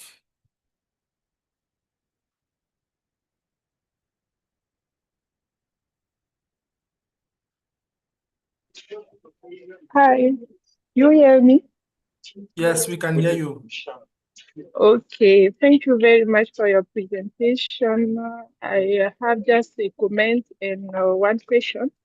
For comment, I would like to congratulate all panelists for sharing the experience on climate finance in Africa. That is very good because of the importance of this thematic and the challenges we face about climate change. My question is, given the political instability and the economic crisis in part of West Africa, for example, how can you pledge climate initiative secure long-term financing and protection to ensure continuity and the impact such as fragile context? I don't know if you are you understand my question and you are here. Please, Stevie, can you re-ask your question? We didn't get it. Okay. About my question, it is for taking the example of West Africa context. You know, we have facing too many crises, and I want to know how can youth climate initiatives secure financing in the long term and protection to ensure continuity and the impact, such as the fragile context. Okay. It's okay Thank you. now? Yes, it's okay. Okay, thank you very much. Yeah. And I'll go back to Agbo, please. Just kindly try to unmute your mic if you're on and ask your question, please.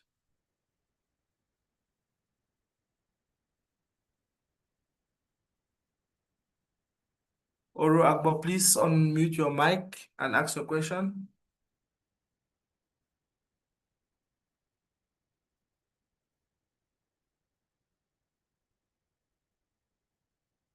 Okay. We'll go to Mercy. Hello, thank you very much for this opportunity, and I am happy to. Mercy, please, your mic is very low. If you could approach your mic a little bit closer so we can get you. Hello, can you hear me? Yes, we can. Okay, thank you very much for this opportunity.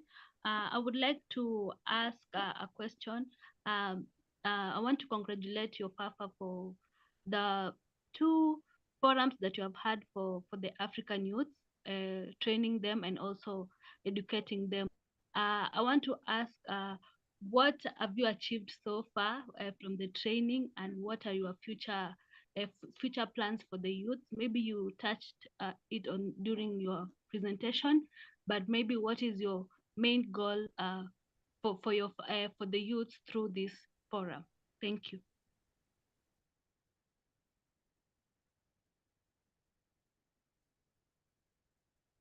So we'll give the panelists time to answer these questions, and then we'll go for another round. So please just lower your hands, and then we'll go for another round later, and you can raise your hands again. Thank you. Okay, Afanyu? Yes. Yeah. Since I was the first speaker, let me take the pride of place. And I will only focus on one question because it is sensitive and technical as well. The second question was, are we considering blended finance as an option for adaptation finance in Africa? I think that is a very important question, and I would like everyone to listen carefully. Yes, in principle, blended finance is an innovative approach to climate financing and to development in general. But we have to be very careful what we put in that basket of blended finance.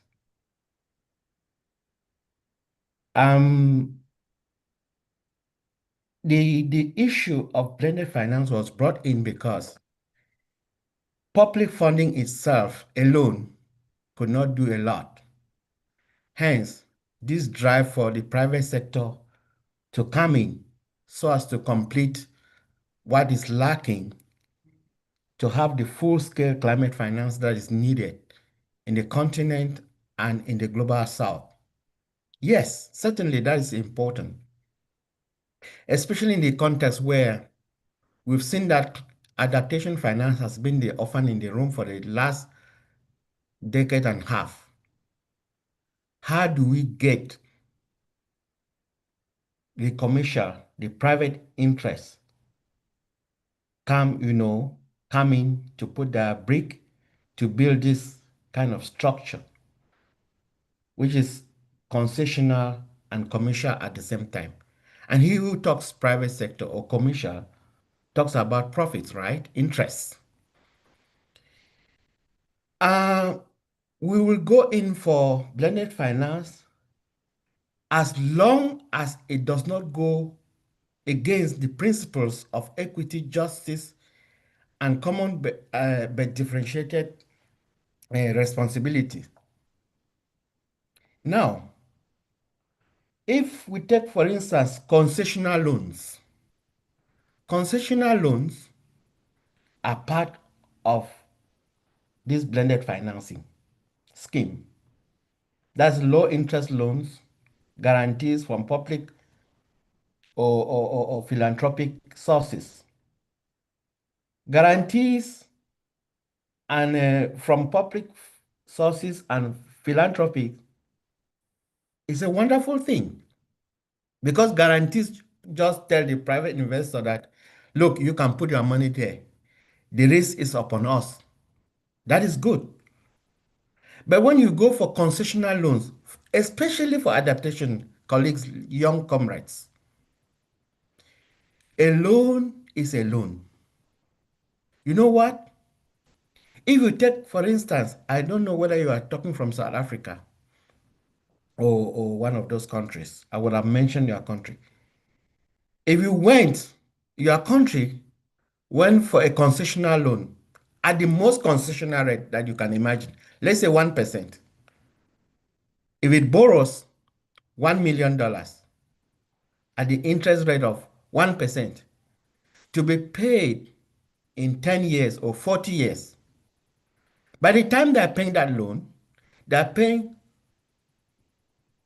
101 million, right? If you borrowed 100 million, you are paying back 101 million because it's a loan, by the way, although it's concessional. At the end of the day, your country, therefore, is paying the North for adaptation, which was the duty of the North that has spoiled the environment to pay. So, Article 9 of the Paris Agreement is very clear about climate finance. It says climate finance is that finance that leaves developed countries for climate action in developing countries. And this finance should mostly be from public funding. When you look at the Sharm el-Sheikh Plan of Implementation, which was the outcome document of Sharm el-Sheikh, Article 34 says that climate finance in vulnerable regions, especially sub-Saharan Africa, should come in form of grants, not loans. This is to avoid what we call in climate justice reverse flow. Reverse flow is when climate finance, instead of leaving the north to the south, is leaving the south to the north. Because if your country borrows 100 million and ends up paying 101 million, then the flow is reversing. It's leaving from developing countries to the developed countries. So this blended finance, we should be very careful of what we put in the basket. Guarantees from public funds, from public sources, or philanthropies, and all those are important, they are needed. Again, in a context where they have said there's no business case for adaptation, I think studies are now showing clearly that if we do adaptation in a just and fair manner, there is a business case, even for private sector. So, in short, we consider blended finance as a solution, but how you guide the blended financing is important so as to avoid reverse flows and all these other injustice. I just want to end here and say, as young people, we should be conscious and cautious of some of these schemes. When once you go into it, you know the smaller handwriting that is always in a contract. So let's be wary and careful about that. Thank you very much.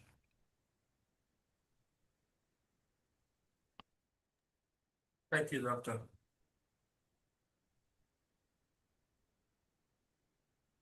Now let me try to answer some of the other questions, and I think there are a few that Salem will also have to address.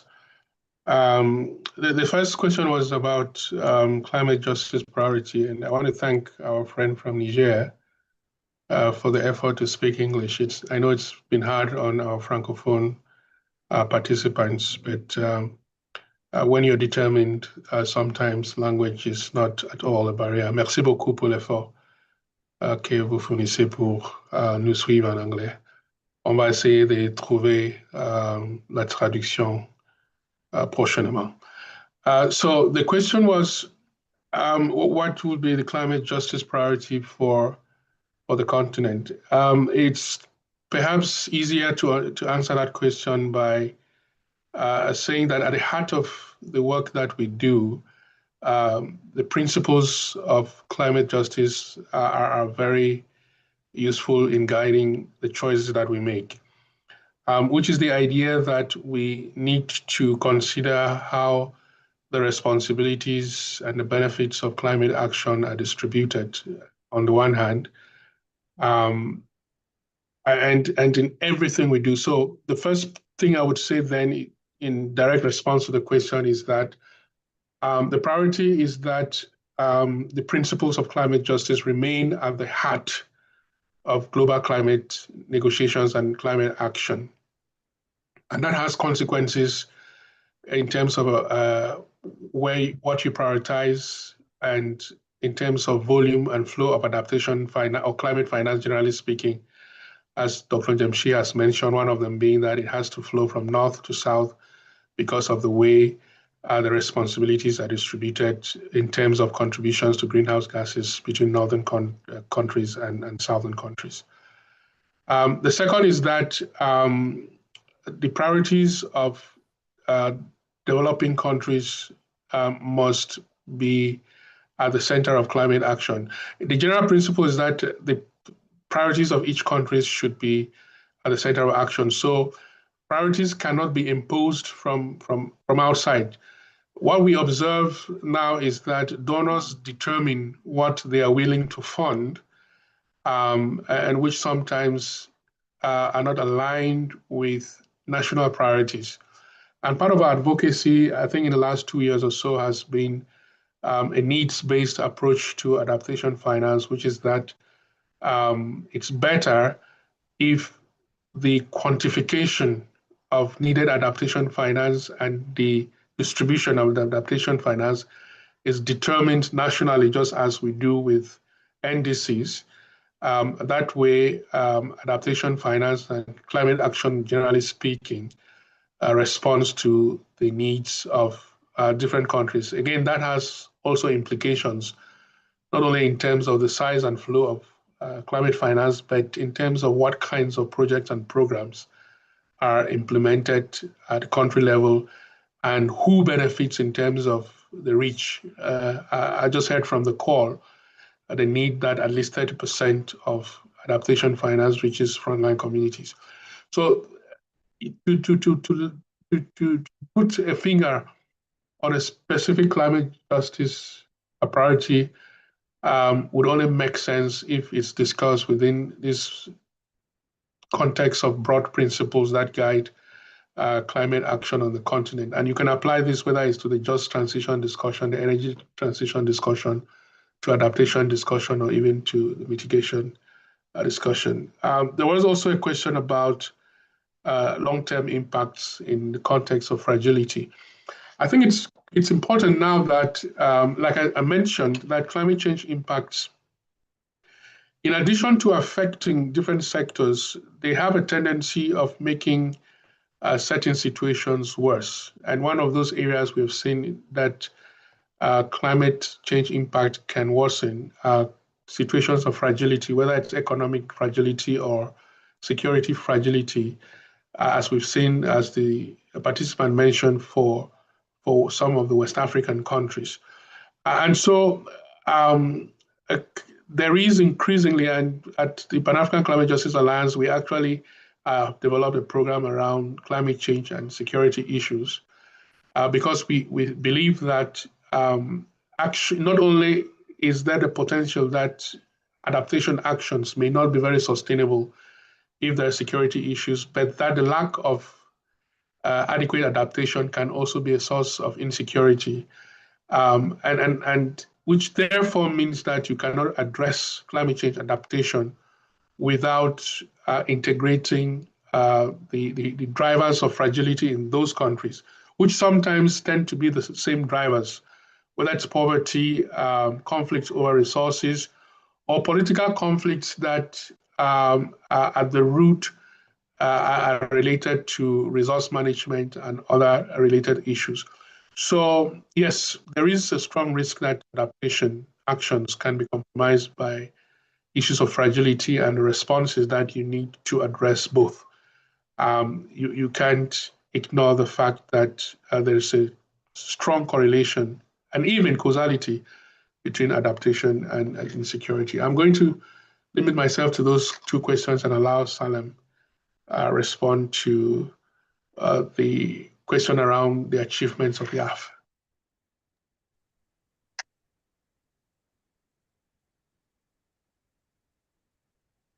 Salam, if you're there, please, did you get to the question?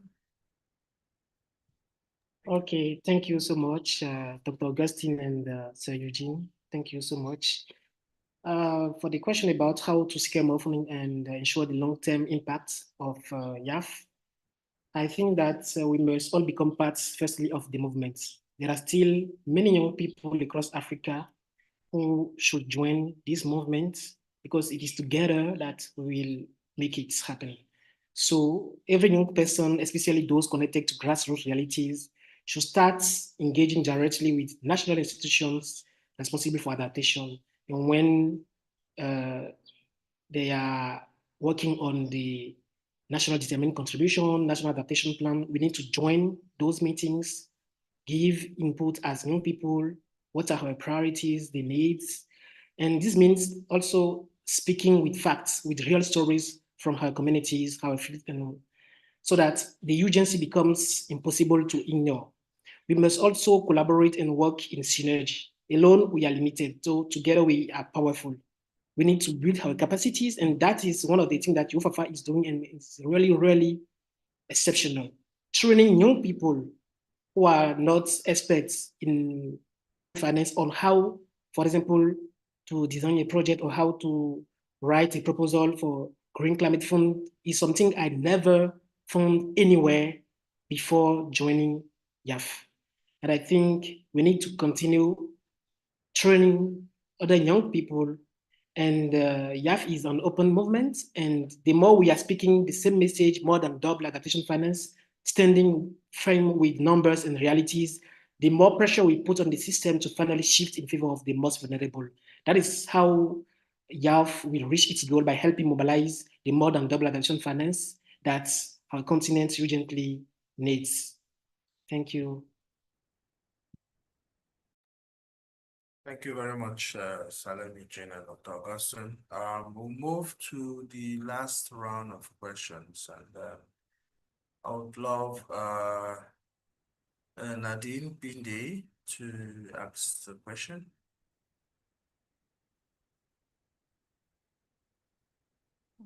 Hello, everyone. Hello. I'm Nadine Binde from Cameroon, and thank you very much for such spaces, especially for young people. I have a question. I think I'll address the question to Mr. Eugene.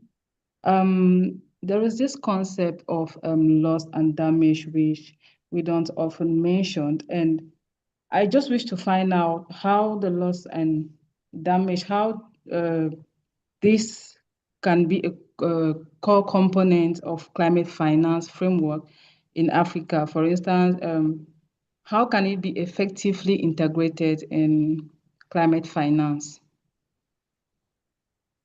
Thank you. Sasa Emmanuel.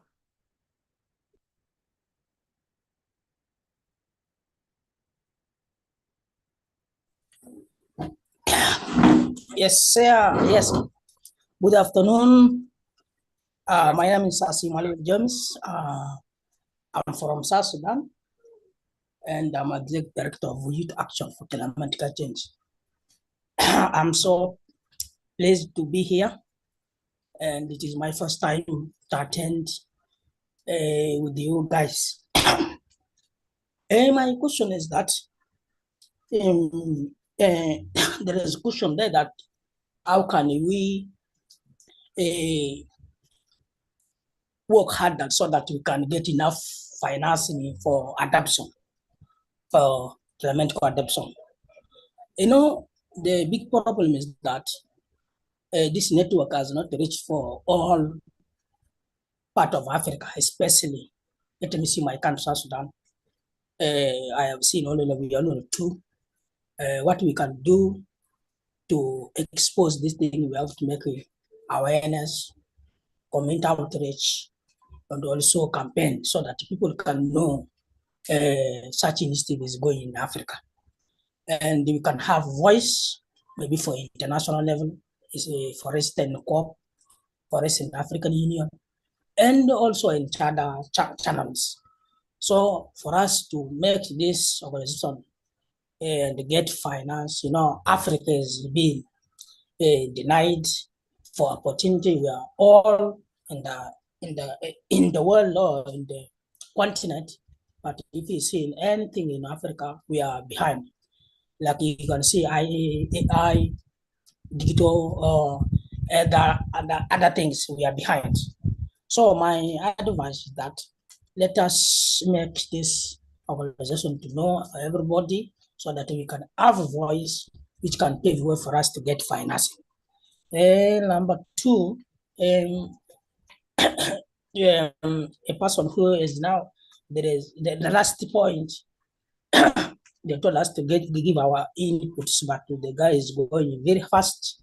I put my comment there. They say there's finance and other thing, but I put the digital technology. Also, you know, for us to do an activity, we have to go for digitalization or the AI. Now, AI is very important for any work we are doing, so we have to also include AI there so that we can can process the data, we can do the work easily. So this is my question. Thank you so much. Thank you very much, Mr. Manuel. Louis Josiah. Hello, everyone. Can you hear me? Yes, we can. Yeah. So my question is actually directed to Eugene, especially in the presentation on how can we measure adaptation. So because I know that documentation and evidences are very important. And so I wanted to know exactly the role or what can you do to contribute to these processes.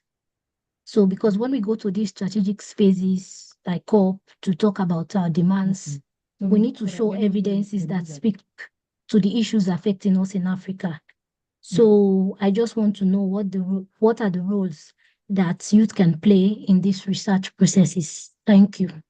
Thank you very much. We have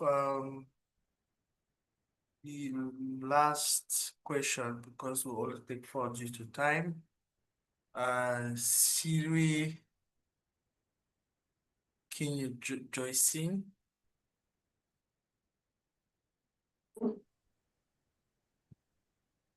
Hello. Hello. Okay, I am C. Kinyo Justin from Cameroon, and my question goes thus. How can climate adaptation financing frameworks be redesigned to account for intergenerational equity while ensuring that today's investments don't create long-term adaptation burdens for future African youth? Thank you very much. Okay. Colleagues, due to time, we can't take all the questions. So please just drop your questions in the chat. Our colleagues will drop the LinkedIn of our panelists so that you can reach out to them with your questions, and I think they can answer some of them in their spare time. So over to the panelists, Mr. Eugene and Salem. Okay, Afanya, let me. All right, I think. Okay. You can go ahead. Okay. No, you want to go? All right. I just wanted to answer the last question. That is Siri Kenyui Joyce's question, which is to the effect that how can we revisit the financing framework in such a way that it doesn't create burdens for the future generation? I think this is a great question because, like you said in your presentation, Eugene, sometimes the solutions we find today can be creating more problems for the future.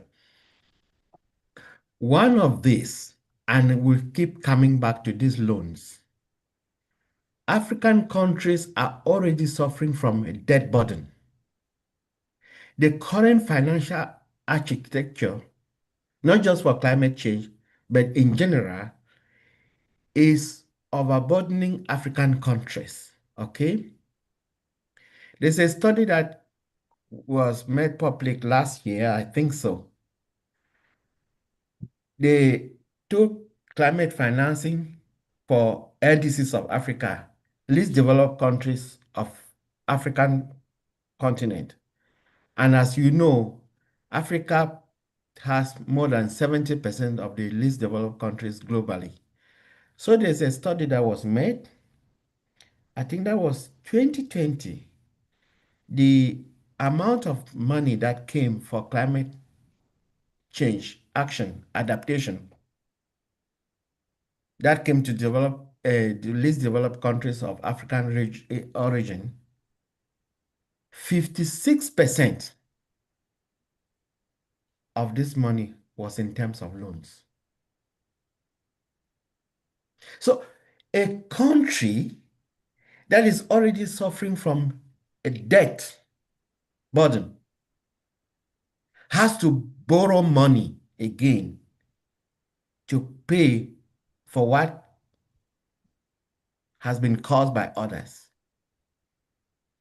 That is why in all the presentations, Salem's presentation, Eugene's presentation, Mitika's presentation, Afanya's moderation, they keep saying loans are not the best thing for our continent because it is unjust, it is unfair.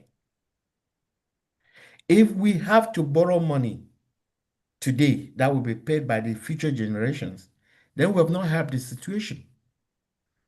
So we should be very, very conscious and to a greater extent cautious about the quality, the timeliness, and the sources of adaptation finance that we should have in the continent. Thank you. Thank you. Let me attempt the other questions, and I think Salem will still be able to come in and add. And let me just add one more thing to the response to the very last question is, and I think one of the things you also want to include in that response is that there is a need to future-proof climate change adaptation actions, which means that it's not only at the level of the financial burden that is taken into the future, but it's also the risks that are transferred into the future. So a good example would be if imagine that you were trying to deal with the problem of heat wave or high temperatures by deploying air conditioners. And so that's your strategy. What you have actually done is you've increased demand for energy going into the future. You've created a system that may not be sustainable in the future because it requires additional investment every now and then going into the future. And you could get into a point in the future where it becomes burdensome to continue to implement that adaptation action.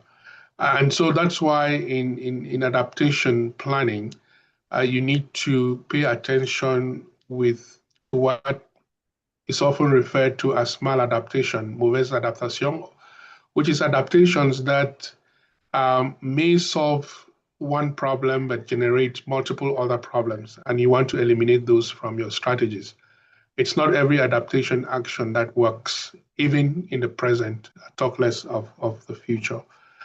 And so that's why some people have talked about sustainable adaptation, which is adaptation that performs well across sectors. So if I'm adapting in the agriculture sector, I'm also thinking about how that adaptation affects water resources, how that adaptation affects health outcomes, how that adaptation affects education outcomes. That's horizontal. So I'm looking at, even though I'm intervening in one sector, I'm also trying to see how that affects other sectors. Or if I'm adapting in one place, let's say I'm adapting upstream, and I'm trying to build a dam for irrigation, I want to think about how building that dam for irrigation affects communities that are downstream that are going to need water resources for other productive activities and may be deprived from those resources if I go ahead with the dam. So you need to look at the impacts beyond the project area. But yes, and to your question, you also want to look at how it performs into the future. Is it an action that would provide relief today but creates more problems tomorrow? And a very good example that Dr. Jamshi has given with taking loans today to adapt and create debt burdens in the future exemplifies that kind of concern. So yes, those things need to be taken into account, and sometimes that's why young people need to be aware of this, so that you are able to interrogate the adaptation options and the policies that your governments develop, or the projects and programs that are implemented by other actors within your communities. Now, yes, measuring, again, this all has to do with, it is slightly related to the problematic of measuring adaptation success, and the role that young people can play. I think young people need to have a little more confidence in what they know, because if what we have seen is that there has been an attempt to downplay what we refer to as anecdotal evidence. The stories of each time you want to talk, they want to say you need to bring hard science, kind of rigorous scientific evidence. But we argue that the stories of women who are walking miles to get water and who are seeing the distances that they have to walk to get water increase are as powerful as any scientific data in demonstrating that there is a problem and that climate impacts are real. Also, African knowledge needs to be mainstreamed. So the things that we know in terms of solutions must be part of the package of adaptation strategies. We cannot continue to be in a situation where solutions must be codified or packaged in a way that corresponds to what others considered to be good solutions for them to work. And young people can carry this quite well. And young people need to insist that we are coming from these communities, we see what's going on, and you cannot dismiss the evidence that we are providing simply because it's not part of some Oxford-funded research, Oxford University professor-led research, or some Cambridge University-led research, or some Harvard, or some WRI-led research. Let's be frank about these things.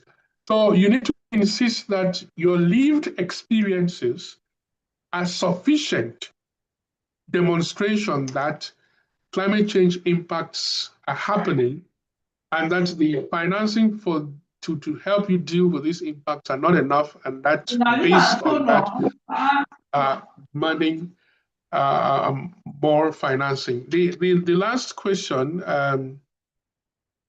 was around loss and damage. Oh, that was the very first question. So we're answering the question from down up. Was around, yes, we didn't say any much about loss and damage, but perhaps since the question came up, it's good to understand what loss and damage is. So we've said that climate change creates impacts, and adaptation responds to those impacts. The problem is that adaptation only deals with the impacts that can be dealt with. There are certain impacts that adaptation cannot address. So, for example, if your culture, if there's some erosion of cultural issues, if you lose a sacred forest, for example, how do you adapt to that? If you've lost your house, if you've already lost your house to a flood, how do you adapt to that? Because you can only adapt to something that is still affecting you. The difference here is that you've lost your house, which may not come back.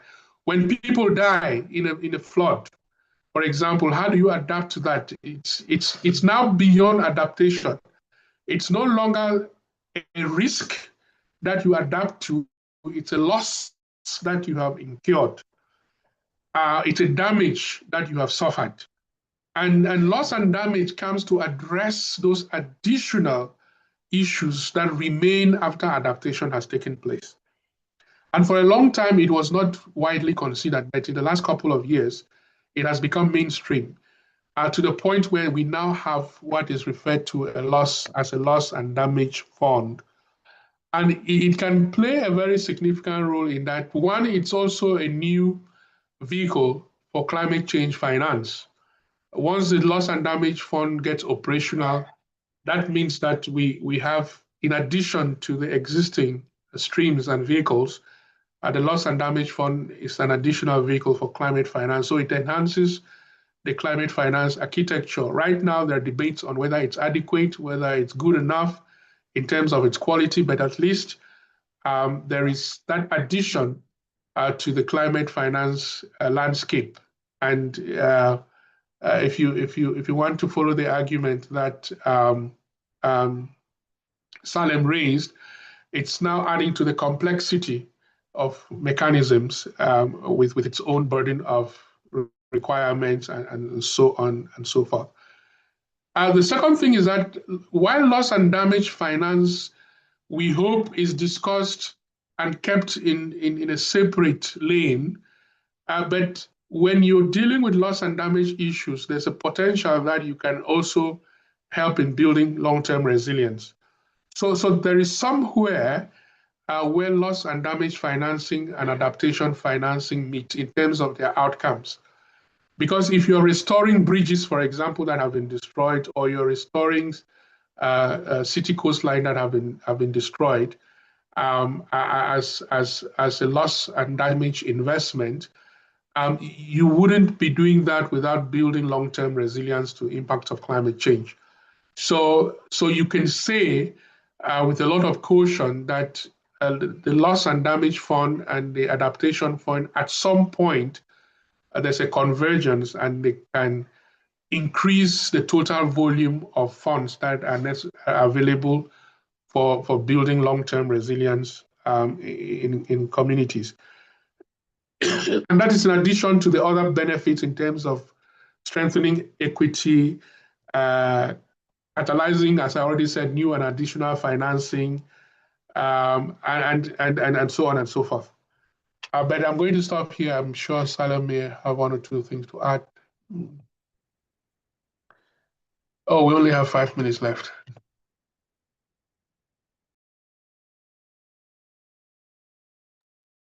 Salem, if you have anything to add, you can go ahead. If not, we proceed.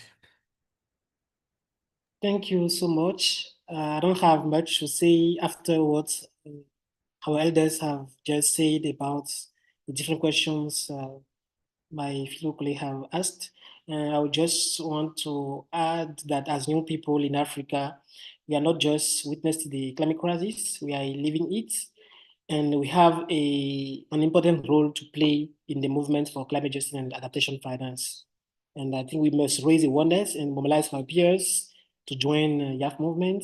This means continue also organizing community dialogues, online campaigns, media actions to push for the financing we need. We must also directly engage with policymakers and national adaptation institutions in our different countries, not just to demand support, but to co-create solutions with them. As young people, we cannot innovate.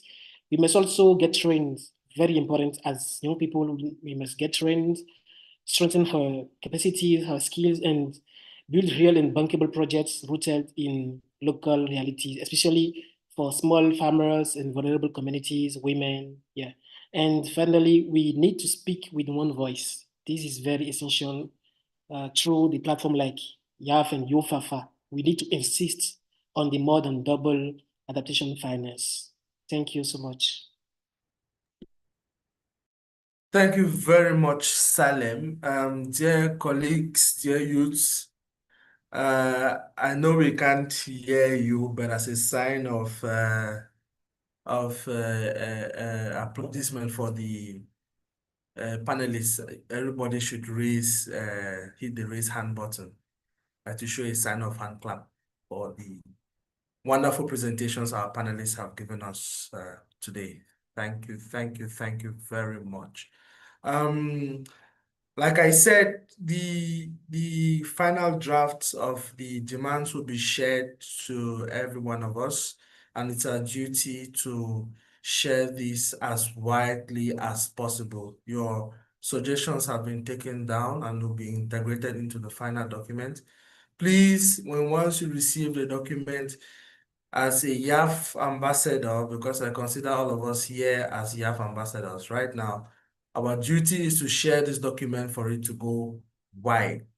That is the only way we can get our demands heard from the decision makers.